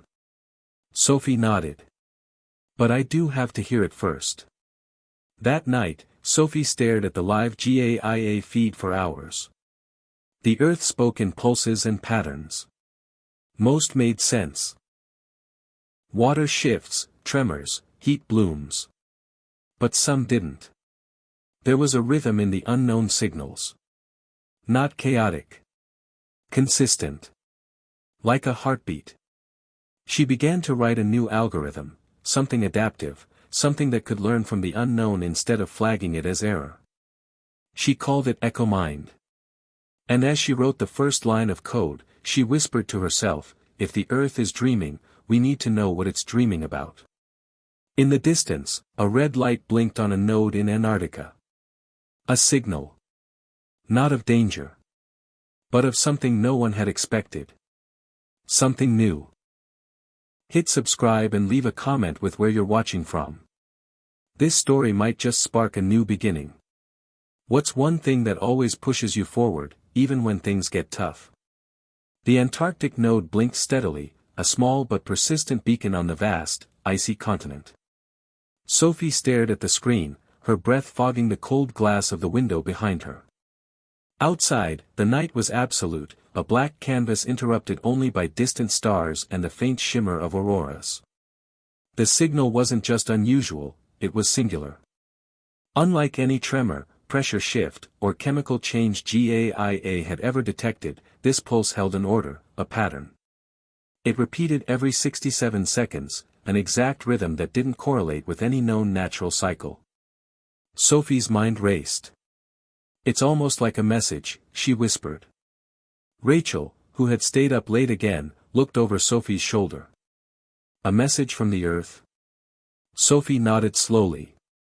Or maybe from something beneath it. Something alive in a way we haven't understood. The room felt suddenly smaller, the air charged with a mixture of awe and something like fear. They weren't just listening anymore, they were eavesdropping on a secret. Sophie pulled up data from the closest seismic stations, temperature logs, electromagnetic field readings. Nothing explained the pulse. This isn't an animal, Sophie said. Not seismic activity. Not human. She zoomed in on the waveform. Each pulse was followed by a soft echo, almost like a response. It was a call and answer, a conversation. For hours, Sophie tried to decode it.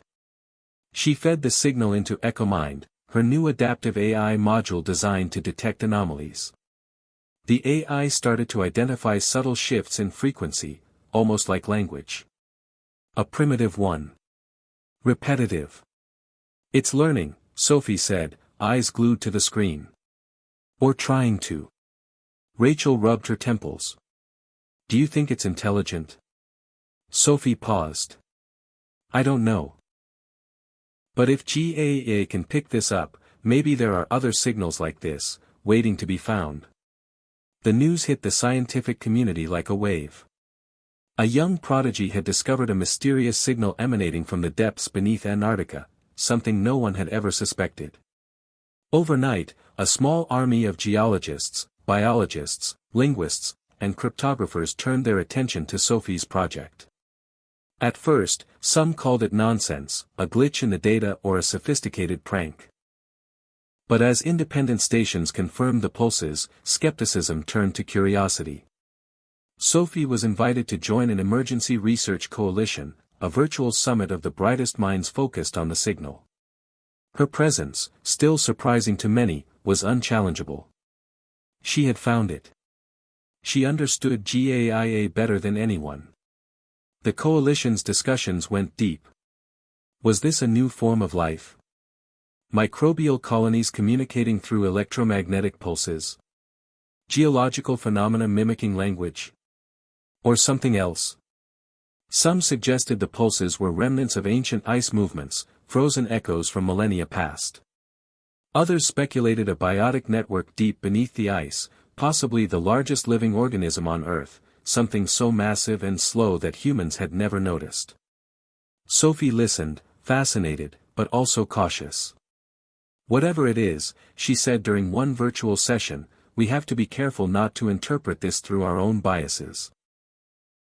This signal might not be a message like we expect. It might be a natural process we don't understand yet. Our first job is to listen, not to assume. The coalition agreed to deploy specialized GAIA nodes around Antarctica, tuned specifically to the pulse frequency, with enhanced sensors to capture any physical changes in the environment.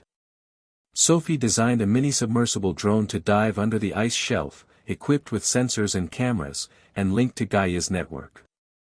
The plan was ambitious and dangerous. Funding came from a coalition of nations, all wary but intrigued. Months passed.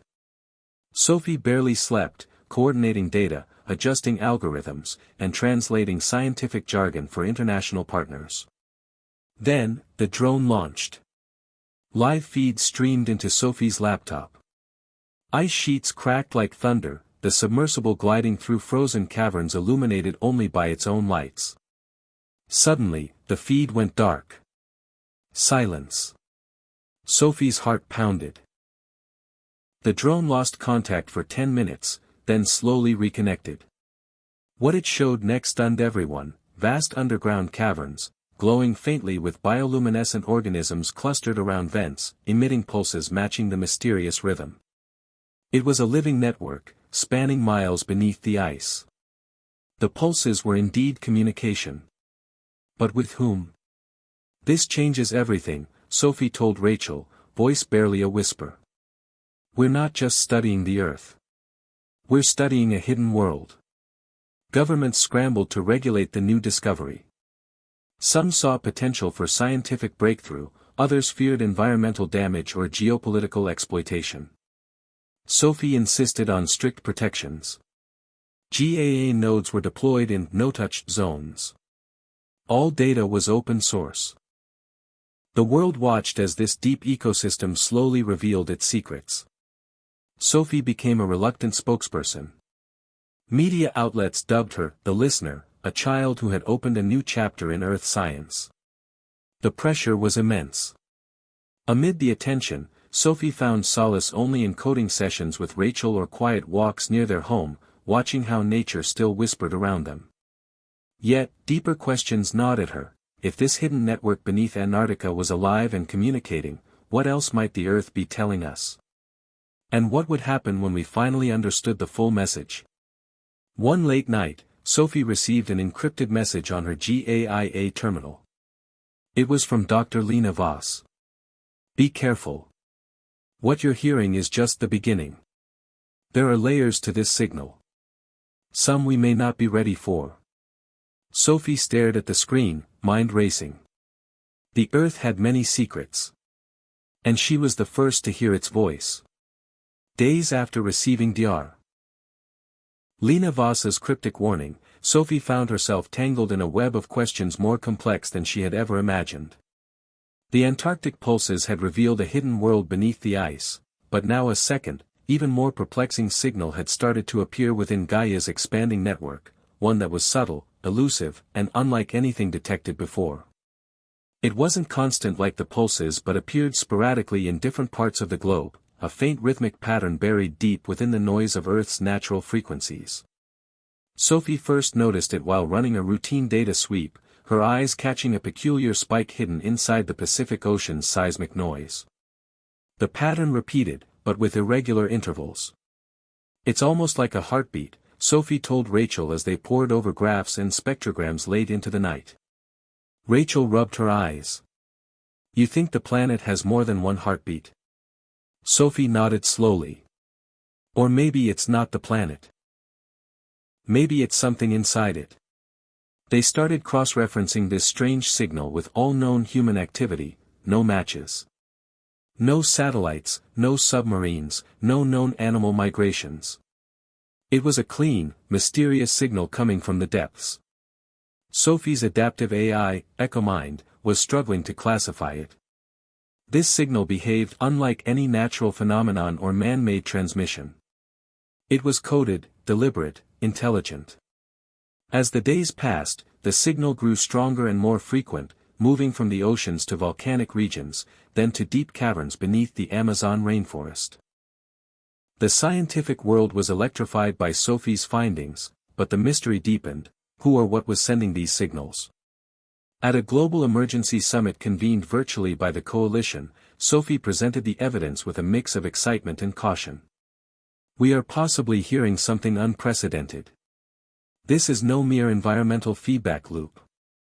This may be a form of global communication or a message encoded within Earth's systems." A lead geophysicist, Dr. Marcus Halberd, argued heatedly. "You're proposing the planet itself is conscious." Sophie replied, "I'm saying we should consider the possibility. Until we do, we risk misunderstanding what we're hearing." The debate was fierce but respectful. Some called it poetic, others revolutionary, a few still labeled it pseudoscience. Sophie held firm. In private, Rachel worried. "You're carrying a lot for an 8-year-old. Sophie's reply was simple. "Someone has to listen." In response to the growing mystery, Sophie's team upgraded GAIA with new sensor arrays designed to detect electromagnetic fluctuations, chemical signals, and bioacoustic phenomena with unprecedented sensitivity. They launched a fleet of drone probes, each with an AI interface running EchoMind's decoding algorithms, deployed worldwide to remote and unexplored regions. Months passed, and Gaia's database expanded exponentially. The strange signals patterns began to resemble a form of syntax, almost like a language, but one unlike any human tongue. Sophie called it the secret signal. The secret signal pulsed in rhythms that changed with the tides, volcanic activity, and even solar storms. EchoMind attempted to decode it by analyzing these correlations, but every solution opened new questions. Meanwhile, Sophie faced challenges beyond the scientific. Powerful interests sought control of Gaia's discoveries, fearing the implications of an intelligent Earth or hidden global communication. Corporate lobbyists pressed governments to restrict access to the open-source code. Rachel and Sophie weathered growing public scrutiny, threats masked as warnings. One evening, Sophie sat in her room, the glow of her laptop illuminating her determined face, when a private message appeared on her terminal: "You are close to understanding.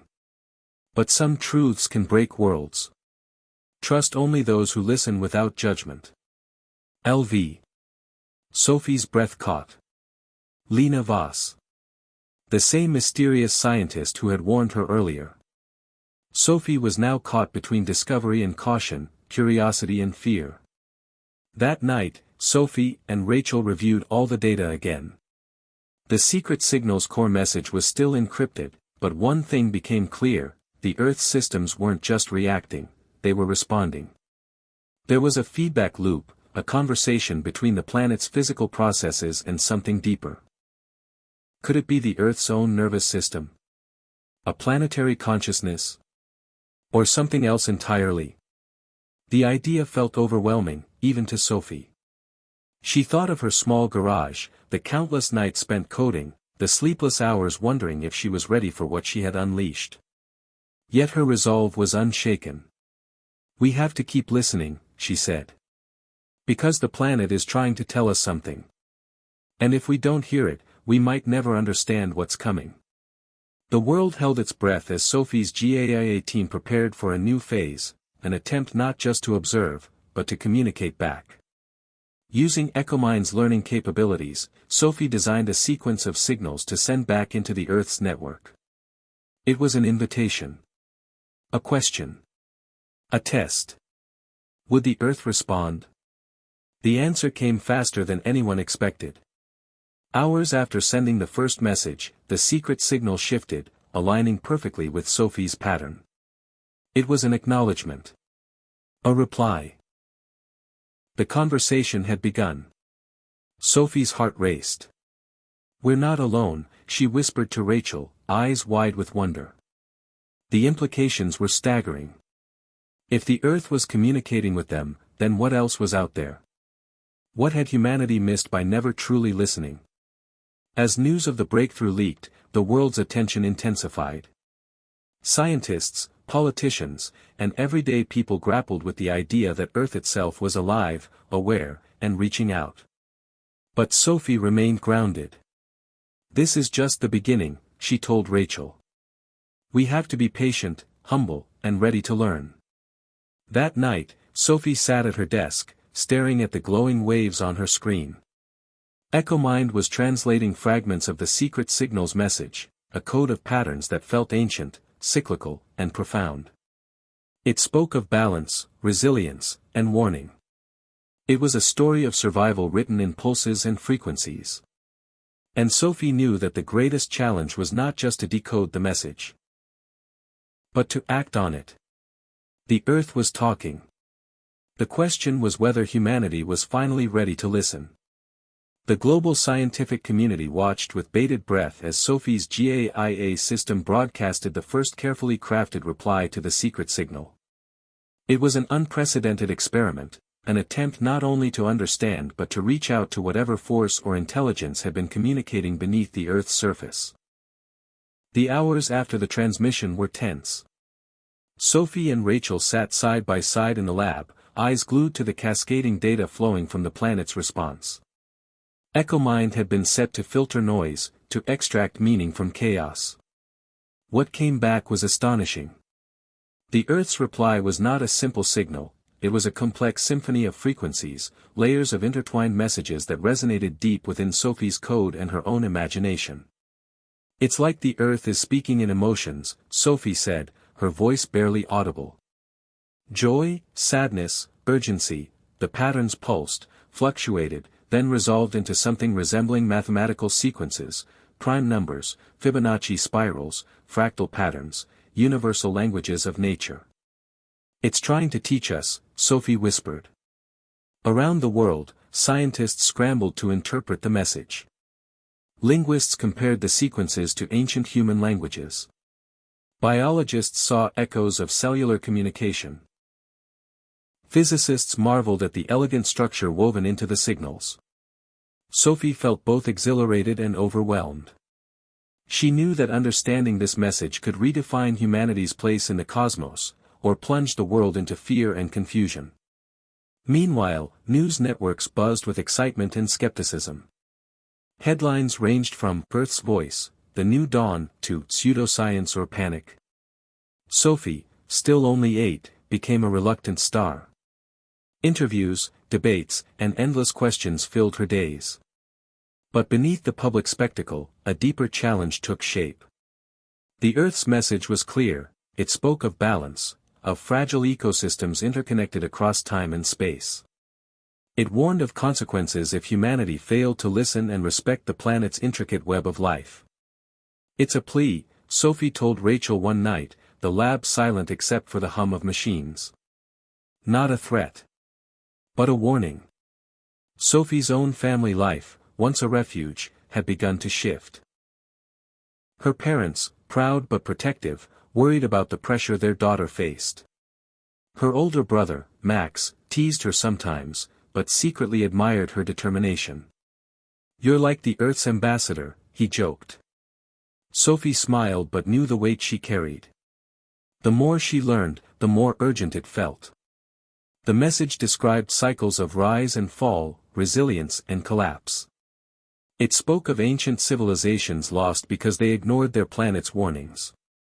Sophie wondered if humanity was next. As the coalition worked to translate more of the message, Sophie proposed a daring step, an international Earth Summit broadcast live to the world, where she would share the discoveries, explain the signals, and call for global cooperation. Many hesitated. Could an 8-year-old hold the world's attention long enough? Would governments listen? Sophie didn't care. "People need to hear this," she said simply. When the day of the summit arrived, millions tuned in. Sophie stood before a vast audience, her voice steady but filled with emotion. "The Earth is alive," she told them. "It's speaking to us through signals we are only beginning to understand. It is telling us that everything is connected, that our actions ripple through the web of life. If we listen, we can change the future." She showed the pulses, the patterns, the beauty and complexity woven into the message. The world held its breath.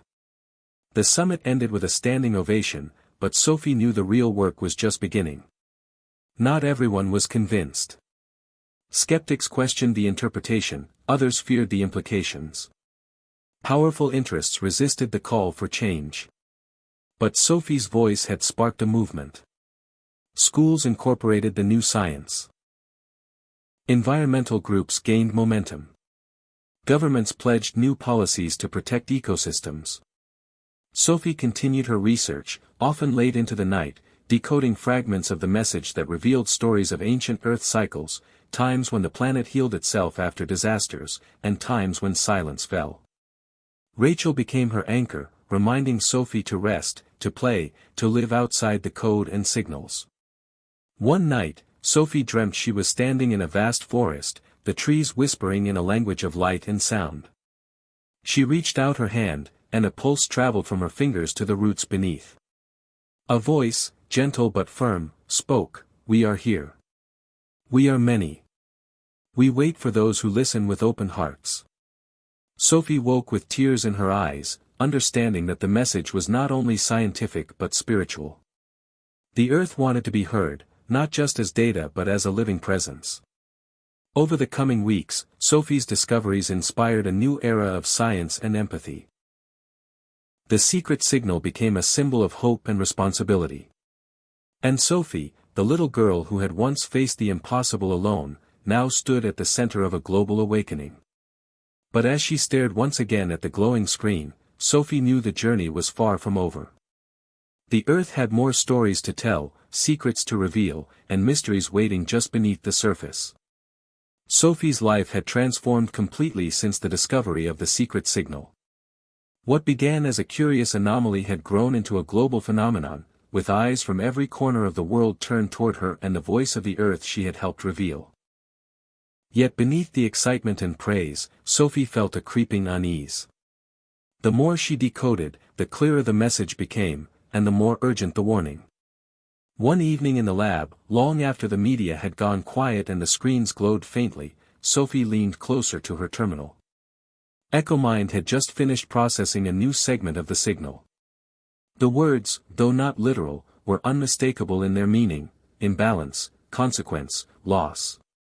"Rachel," Sophie said softly, "this part, it's different. It's darker." Rachel, who had become Sophie's steadfast partner, came over. "What does it say?" Sophie hesitated. "It's a warning about the future, about what might happen if we keep ignoring the planet's signs." For weeks, Sophie immersed herself in the decoding, consulting experts and analyzing environmental data. The message spoke of tipping points in ecosystems, fragile thresholds that, once crossed, would trigger irreversible damage. It wasn't just a theory anymore. It was a map of potential disasters woven into the Earth's own language. Governments reacted with mixed feelings. Some embraced the urgency and pledged immediate action, while others dismissed it as fearmongering or political leverage. Sophie's warnings echoed in international halls and scientific conferences but clashed with economic interests and geopolitical tensions. The world seemed divided between those who believed and those who doubted. Sophie felt the weight of this divide deeply. One night, as she reviewed the latest data, her father sat beside her. "Sophie," he said quietly, "you've opened a door that many are afraid to walk through. But remember, you're not alone. You have all of us." Sophie smiled, but inside she felt isolated. The message was bigger than her, and the stakes were higher than she ever imagined. Then, during a routine check of Gaia's Antarctic nodes, an alarm flashed. A sudden spike in electromagnetic activity rippled through the data. The pulses from beneath the ice had changed, becoming erratic, intense, almost desperate. Sophie's heart pounded. She connected with researchers on site. Reports came in, ice sheets cracking faster than predicted, seismic tremors stronger and closer. The planet was responding, not just in signals but physically. The hidden network beneath Antarctica, once steady and rhythmic, was now in turmoil. Sophie realized the Earth was sounding an alarm. This was the hidden warning she had feared. Scientists around the world convened emergency sessions. Satellite images confirmed accelerating ice melt and shifting tectonic plates. Environmental systems were destabilizing.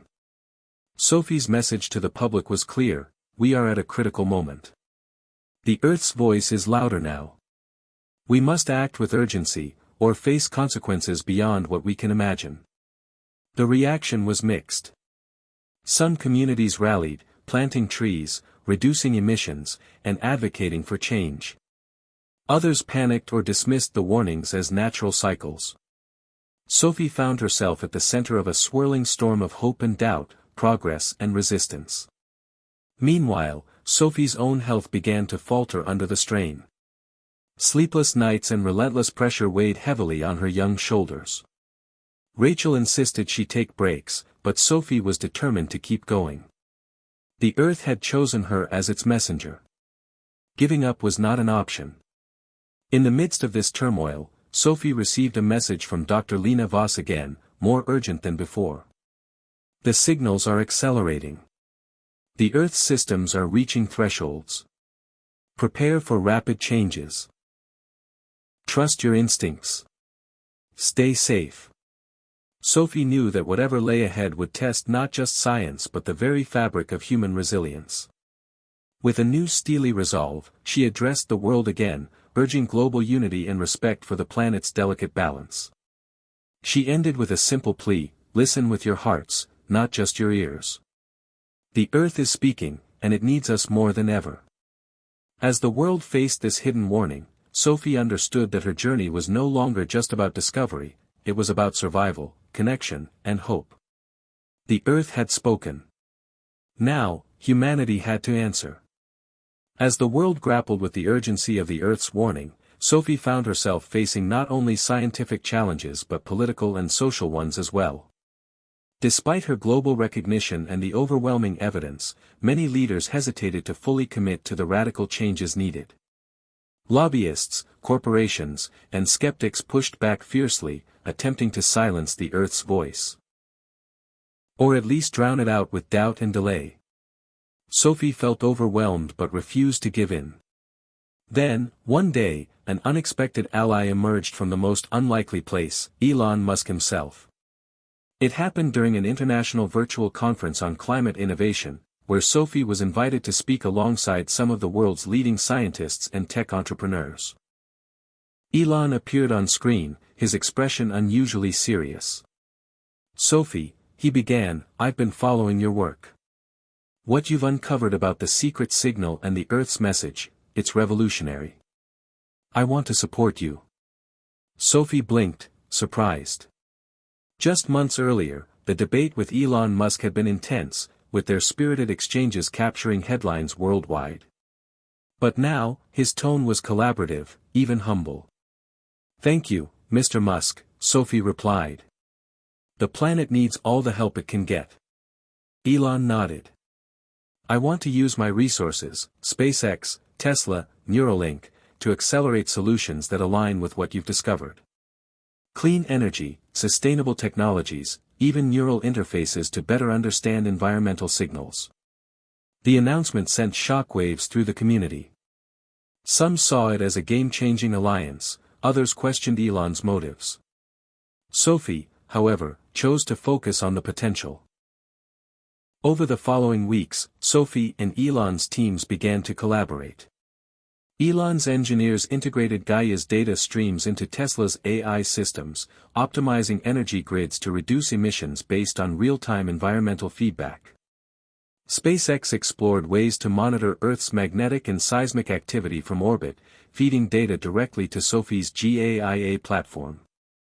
Neuralink researchers even began preliminary studies to see if human neural patterns could be synchronized with environmental signals, potentially unlocking new forms of communication with the planet.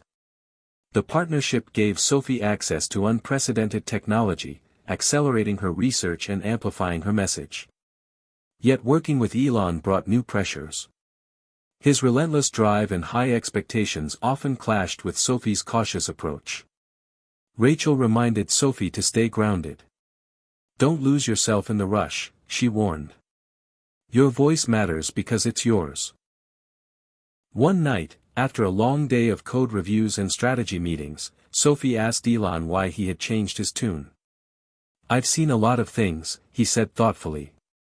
"But what you're doing, listening to the Earth, it's bigger than all of us. It's a chance to save the future." Sophie nodded. Sometimes, even the most powerful people need to hear the quietest voices. Together, they planned a global initiative, Project Harmony, aimed at integrating human technology with Earth's natural systems to restore balance and sustainability. It was ambitious, revolutionary, and fraught with challenges. But Sophie felt hope.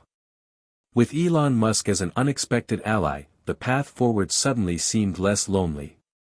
Yet the Earth's signals grew more urgent, reminding Sophie that time was running out.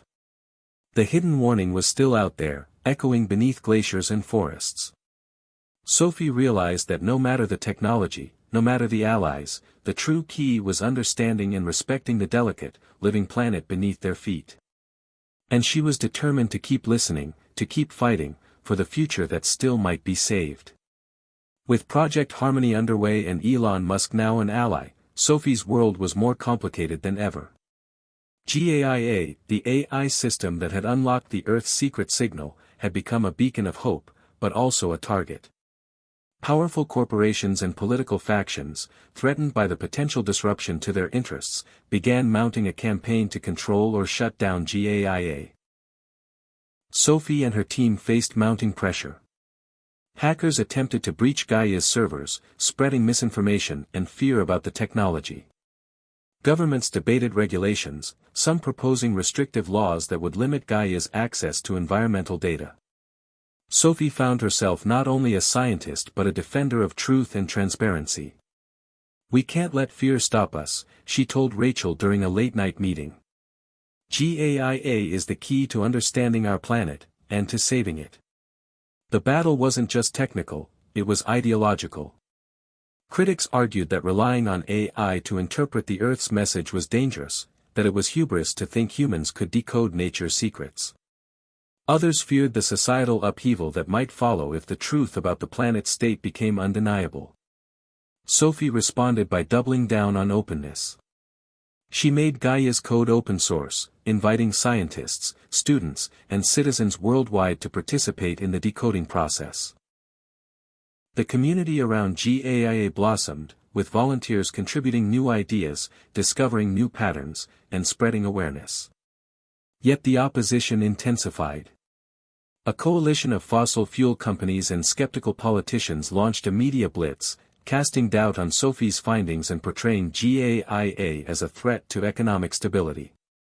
Sophie's family received threats, and her school became a target of harassment campaigns. Despite the turmoil, Sophie remained resolute. She found strength in small victories, a school district adopting environmental science programs inspired by GAIA, a new solar initiative launched by a city influenced by her message, a letter from a young girl in Nebraska thanking her for giving hope. The tipping point came when a major hack temporarily disabled Gaia's Antarctic sensor network. Sophie and her team worked around the clock to restore it. The attack had been sophisticated, designed to silence the planet's voice at its most critical moment. But instead of fear, Sophie felt a surge of determination. She went public with the story, exposing the attack and calling for unity against forces trying to bury the truth. The response was overwhelming. Public outcry forced governments to strengthen protections for GAIA and environmental data. International coalitions pledged support. And Sophie, once a quiet girl in a garage, became a symbol of resistance and hope. In the midst of the battle, Elon Musk's support proved invaluable. His companies provided cybersecurity expertise and resources, and his public endorsement helped shift public opinion. Yet even with these victories, Sophie knew the fight was far from over. The Earth's warning pulses continued, growing stronger, reminding humanity of the fragile balance at stake. Sophie understood that GAIA was more than an AI, it was a mirror reflecting humanity's relationship with the planet. The battle for GAIA was a battle for the future. And Sophie was ready to lead it, no matter the cost. Months of relentless work, pressure, and endless nights had worn heavily on Sophie, but the breakthrough she and her team achieved made every sacrifice worth it. Gaia's latest update unlocked a new layer of the secret signal, revealing something no one had anticipated. An encrypted map showing hidden underground ecosystems, vast networks of lifeforms beneath the Earth's surface that mirrored the forests and oceans above. The discovery was staggering. These subterranean ecosystems were interconnected in ways that suggested the Earth was not just sending warnings but inviting humanity to understand its living complexity on a deeper level. Sophie's small fingers flew over the keyboard as she guided the decoding process. "It's like the Earth is showing us its veins and arteries," she explained to Rachel. "There's so much life down there we never imagined." Scientists across disciplines jumped at the chance to study the underground biospheres. Biologists marveled at the diversity of species adapted to total darkness. Geologists found the ecosystems intertwined with mineral and geothermal processes, influencing the planet's climate in ways previously unknown. This breakthrough shifted the narrative. The Earth wasn't just fragile, it was resilient, dynamic, and alive in ways humanity was only beginning to grasp. Sophie's message began to change from warning to invitation, to coexist, to protect, and to learn. News outlets around the world reported the findings with awe and optimism. Documentaries, podcasts, and educational programs helped people visualize the hidden world beneath their feet. Schools adapted curricula to include lessons about the Earth's living network, inspired by Sophie's work. Yet the breakthrough also deepened the stakes. The encrypted map showed areas at high risk. Zones where human activity threatened these fragile underground ecosystems. Mining, drilling, and construction could cause irreparable damage. Sophie used her platform to call for new international protections. "We have to see the Earth as a whole organism," she said during a televised interview. "Every part matters, from the tallest tree to the smallest root." The response was inspiring. Environmental activists launched campaigns focused on underground conservation. Governments debated new treaties protecting subterranean habitats. Sophie's dream of global unity around the Earth's message seemed closer than ever. But as always, opposition lurked. Industries reliant on resource extraction pushed back, citing economic necessity. Some dismissed the underground ecosystems as unproven or exaggerated. Sophie faced these challenges head-on, armed with data, passion, and a steadfast belief in the truth. She organized an international conference, inviting scientists, policymakers, and indigenous leaders who shared wisdom about the Earth's cycles. The event, streamed worldwide, was a powerful fusion of knowledge and culture. Sophie opened the conference with a heartfelt speech, "We stand at a crossroads. The Earth has shown us its hidden heart. Now it's up to us to listen, learn, and protect. This isn't just science, it's our future." The breakthrough shifted the conversation from fear to hope, from division to collaboration. Sophie's journey had grown from a simple science debate into a movement redefining humanity's relationship with the planet. Yet she knew the road ahead would be long. The Earth's secrets were still unfolding, and the choices humanity made now would echo for generations.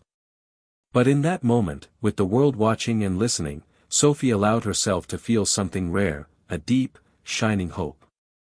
The breakthrough had ignited a wave of global interest, but Sophie knew the real test was yet to come. As Project Harmony gained momentum, the world's attention shifted from discovery to action. Sophie found herself navigating complex negotiations with governments, corporations, and grassroots movements.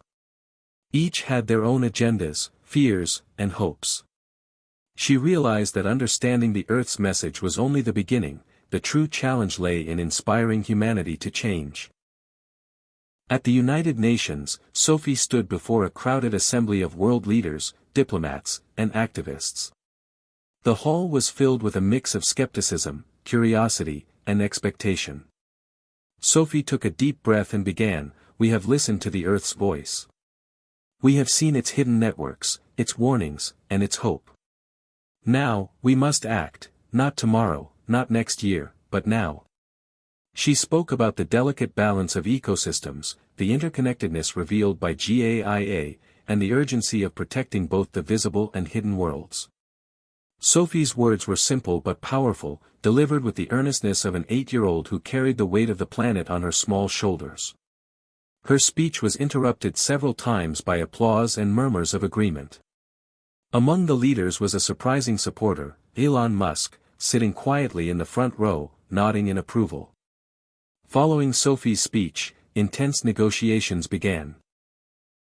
Countries debated funding for environmental initiatives, regulations on resource extraction, and support for sustainable technologies.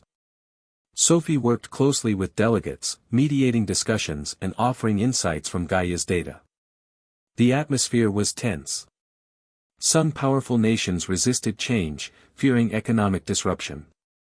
Others pushed for rapid transformation, driven by the mounting evidence and public pressure.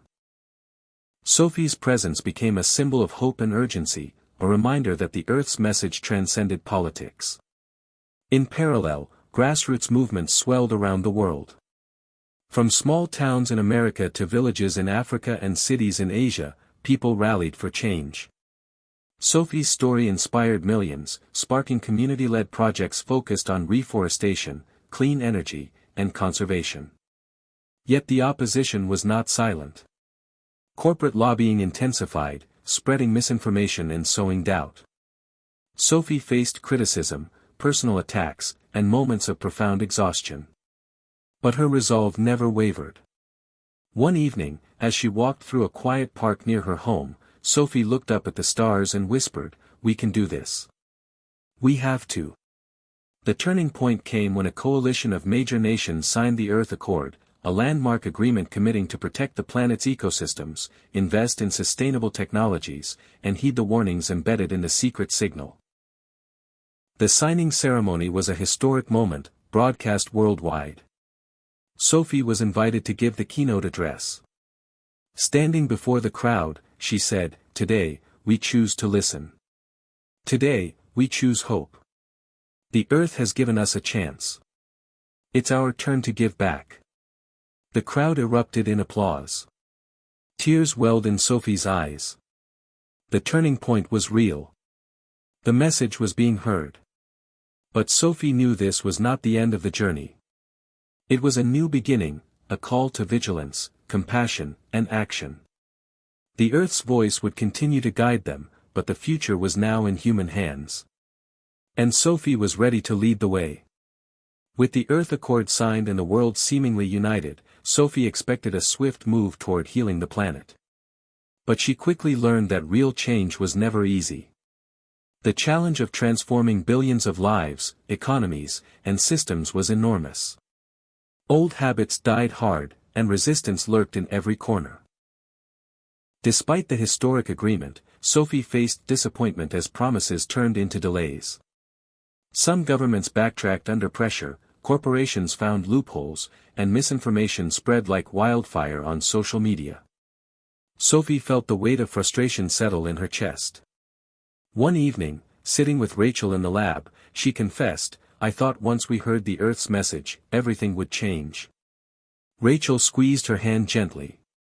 "Change is messy. It takes time, patience, and persistence. You've started a movement, but it's up to everyone to carry it forward." Sophie nodded, knowing Rachel was right, but the burden felt heavy. She renewed her focus on education, believing that the key to lasting change was inspiring the next generation. Sophie worked with teachers to develop interactive programs using Gaia's data, bringing the Earth's message into classrooms around the world. Children learned about ecosystems, sustainability, and their role in protecting the planet. Sophie visited schools, sharing her story and encouraging young minds to become Earth's guardians. These moments filled her with hope. Meanwhile, Sophie also confronted deeper social challenges. Climate change and environmental policies disproportionately affected vulnerable communities. Sophie partnered with activists and indigenous leaders to ensure their voices and wisdom were included in the global dialogue. The Earth's message is not just scientific, Sophie realized, it's cultural and spiritual too. Together, they launched initiatives that honored traditional knowledge while advancing cutting-edge science. Sophie felt a profound sense of connection, not just to the Earth, but to humanity's diverse tapestry. But as the challenges mounted, Sophie faced personal struggles. The relentless pace, public scrutiny, and weight of expectations took a toll on her health and relationships. There were nights when she doubted herself, wondering if one 8-year-old could truly change the world. In those moments, Sophie found strength in simple things, the smile of her parents, Rachel's unwavering support, the quiet beauty of a sunset. She reminded herself of the Earth's resilience and her own determination. Sophie's journey was no longer just about science or fame, it was about hope, perseverance, and the shared responsibility of caring for their home. The challenge of change was real, but so was the possibility of a better future. And Sophie was ready to keep fighting, one step at a time. The world had changed since Sophie first stepped onto the stage beside Elon Musk, but beneath the headlines and data streams, Sophie knew the true test was far more personal. It was the heart of the matter, the question of why she had fought so hard, what it all truly meant. Sophie's story had become a beacon for millions, yet she often found herself reflecting on what gave her the strength to continue when things seemed impossible. It was her family, especially her mother, who had taught her the power of love and sacrifice. Sophie remembered the countless nights her mother stayed up late helping her practice presentations or comforting her after difficult days. No matter what happens, her mother had said, "Love is what keeps us going." Sophie realized that love wasn't just about family, it was the connection between people, between humans and the earth. It was the invisible thread weaving the planet's story with her own. She began to speak openly about this in interviews and speeches, shifting the conversation from technology and politics to empathy and responsibility. "We must remember," Sophie said in one viral video, "that the Earth's message is one of care. We are not separate from it, we are part of it. Protecting the planet means protecting each other." This message resonated deeply. Communities started sharing stories of their own connections to the land, inspiring a movement grounded in compassion. Sophie traveled to remote places, meeting indigenous elders, farmers, and children whose lives were intimately tied to nature. Their stories enriched her understanding and fueled her resolve. But Sophie also confronted painful truths, losses and sacrifices along the way. Friends who had supported her faced hardships, some projects faltered. Sophie grappled with guilt and doubt, wondering if she was enough. In her quietest moments, she sought solace in the rhythms of nature. Watching a leaf drift on a stream, feeling the warmth of sunlight, listening to birdsong. These small moments reminded her of the fragile beauty worth fighting for. One afternoon, during a global summit, Sophie shared a deeply personal story about her journey, how fear and uncertainty had almost silenced her voice. She urged everyone to find their own reasons to act, to connect with what mattered most. "This is the heart of the matter," she said. "Science gives us knowledge, but love gives us purpose." The summit concluded with a renewed commitment to cooperation and care, a turning point not just in policy but in perspective. Sophie's story had come full circle, from an 8-year-old debating Elon Musk to a young leader inspiring a global family to listen, learn, and love. The Earth's message was clear, and now, so was humanity's response. Sophie understood that the journey was far from over, but with hearts united, there was hope, real, enduring hope. The day had finally arrived. The culmination of years of struggle, discovery, and hope. Sophie stood at the edge of a vast forest, the sunlight filtering through the canopy in golden beams. Around her, people from all walks of life had gathered, scientists, activists, children, world leaders, and everyday citizens, all united by a shared vision. The Earth Accord had led to tangible change, protected lands, cleaner cities, restored ecosystems. But Sophie knew the real victory was something deeper, a new beginning, a shift in how humanity saw its place on the planet. As she looked out over the crowd, Sophie felt a surge of emotion. This moment was not just about success, it was about the future, the promise that love, science, and determination could rewrite the story of a world once on the brink. She thought back to the science debate with Elon Musk, the skepticism, the surprise, the moment her ideas challenged a titan of industry. That moment had sparked a movement, but it was the journey afterward, the heartbreak, the alliances, the breakthroughs, that truly defined her. Sophie stepped onto the stage, her voice steady yet filled with warmth. "We stand here today because we listened. Because we chose to believe that the Earth's message mattered. But this is just the beginning. The real work is in how we live every day, with respect, care, and courage." Applause swelled around her, but Sophie's gaze found Elon in the front row. He smiled, a mixture of pride and admiration in his eyes. Their rivalry had evolved into partnership, a symbol of how even the greatest differences could unite for a common cause. Sophie's final message echoed through the crowd and across the world's airwaves. "Life is full of surprises, but love will always lead the way. No matter how small we are, our voices matter. The Earth is speaking, are we listening?" As the sun set, painting the sky with hues of pink and orange, Sophie knew the story was far from over. But for the first time, she felt confident that humanity had turned a corner. The Earth's secret signal was no longer a mystery, it was a call to action that had awakened a generation. And Sophie, the 8-year-old girl who once debated one of the world's greatest innovators, had become the heart of that awakening. The crowd began to disperse, but Sophie lingered a moment longer, feeling the cool breeze and the pulse of the living world beneath her feet. She smiled, knowing that this new beginning carried the hope of a brighter tomorrow. The Earth was listening, and so was she. Hit subscribe and leave a comment with where you're watching from. This story might just spark a new beginning. What's one thing that always pushes you forward, even when things get tough?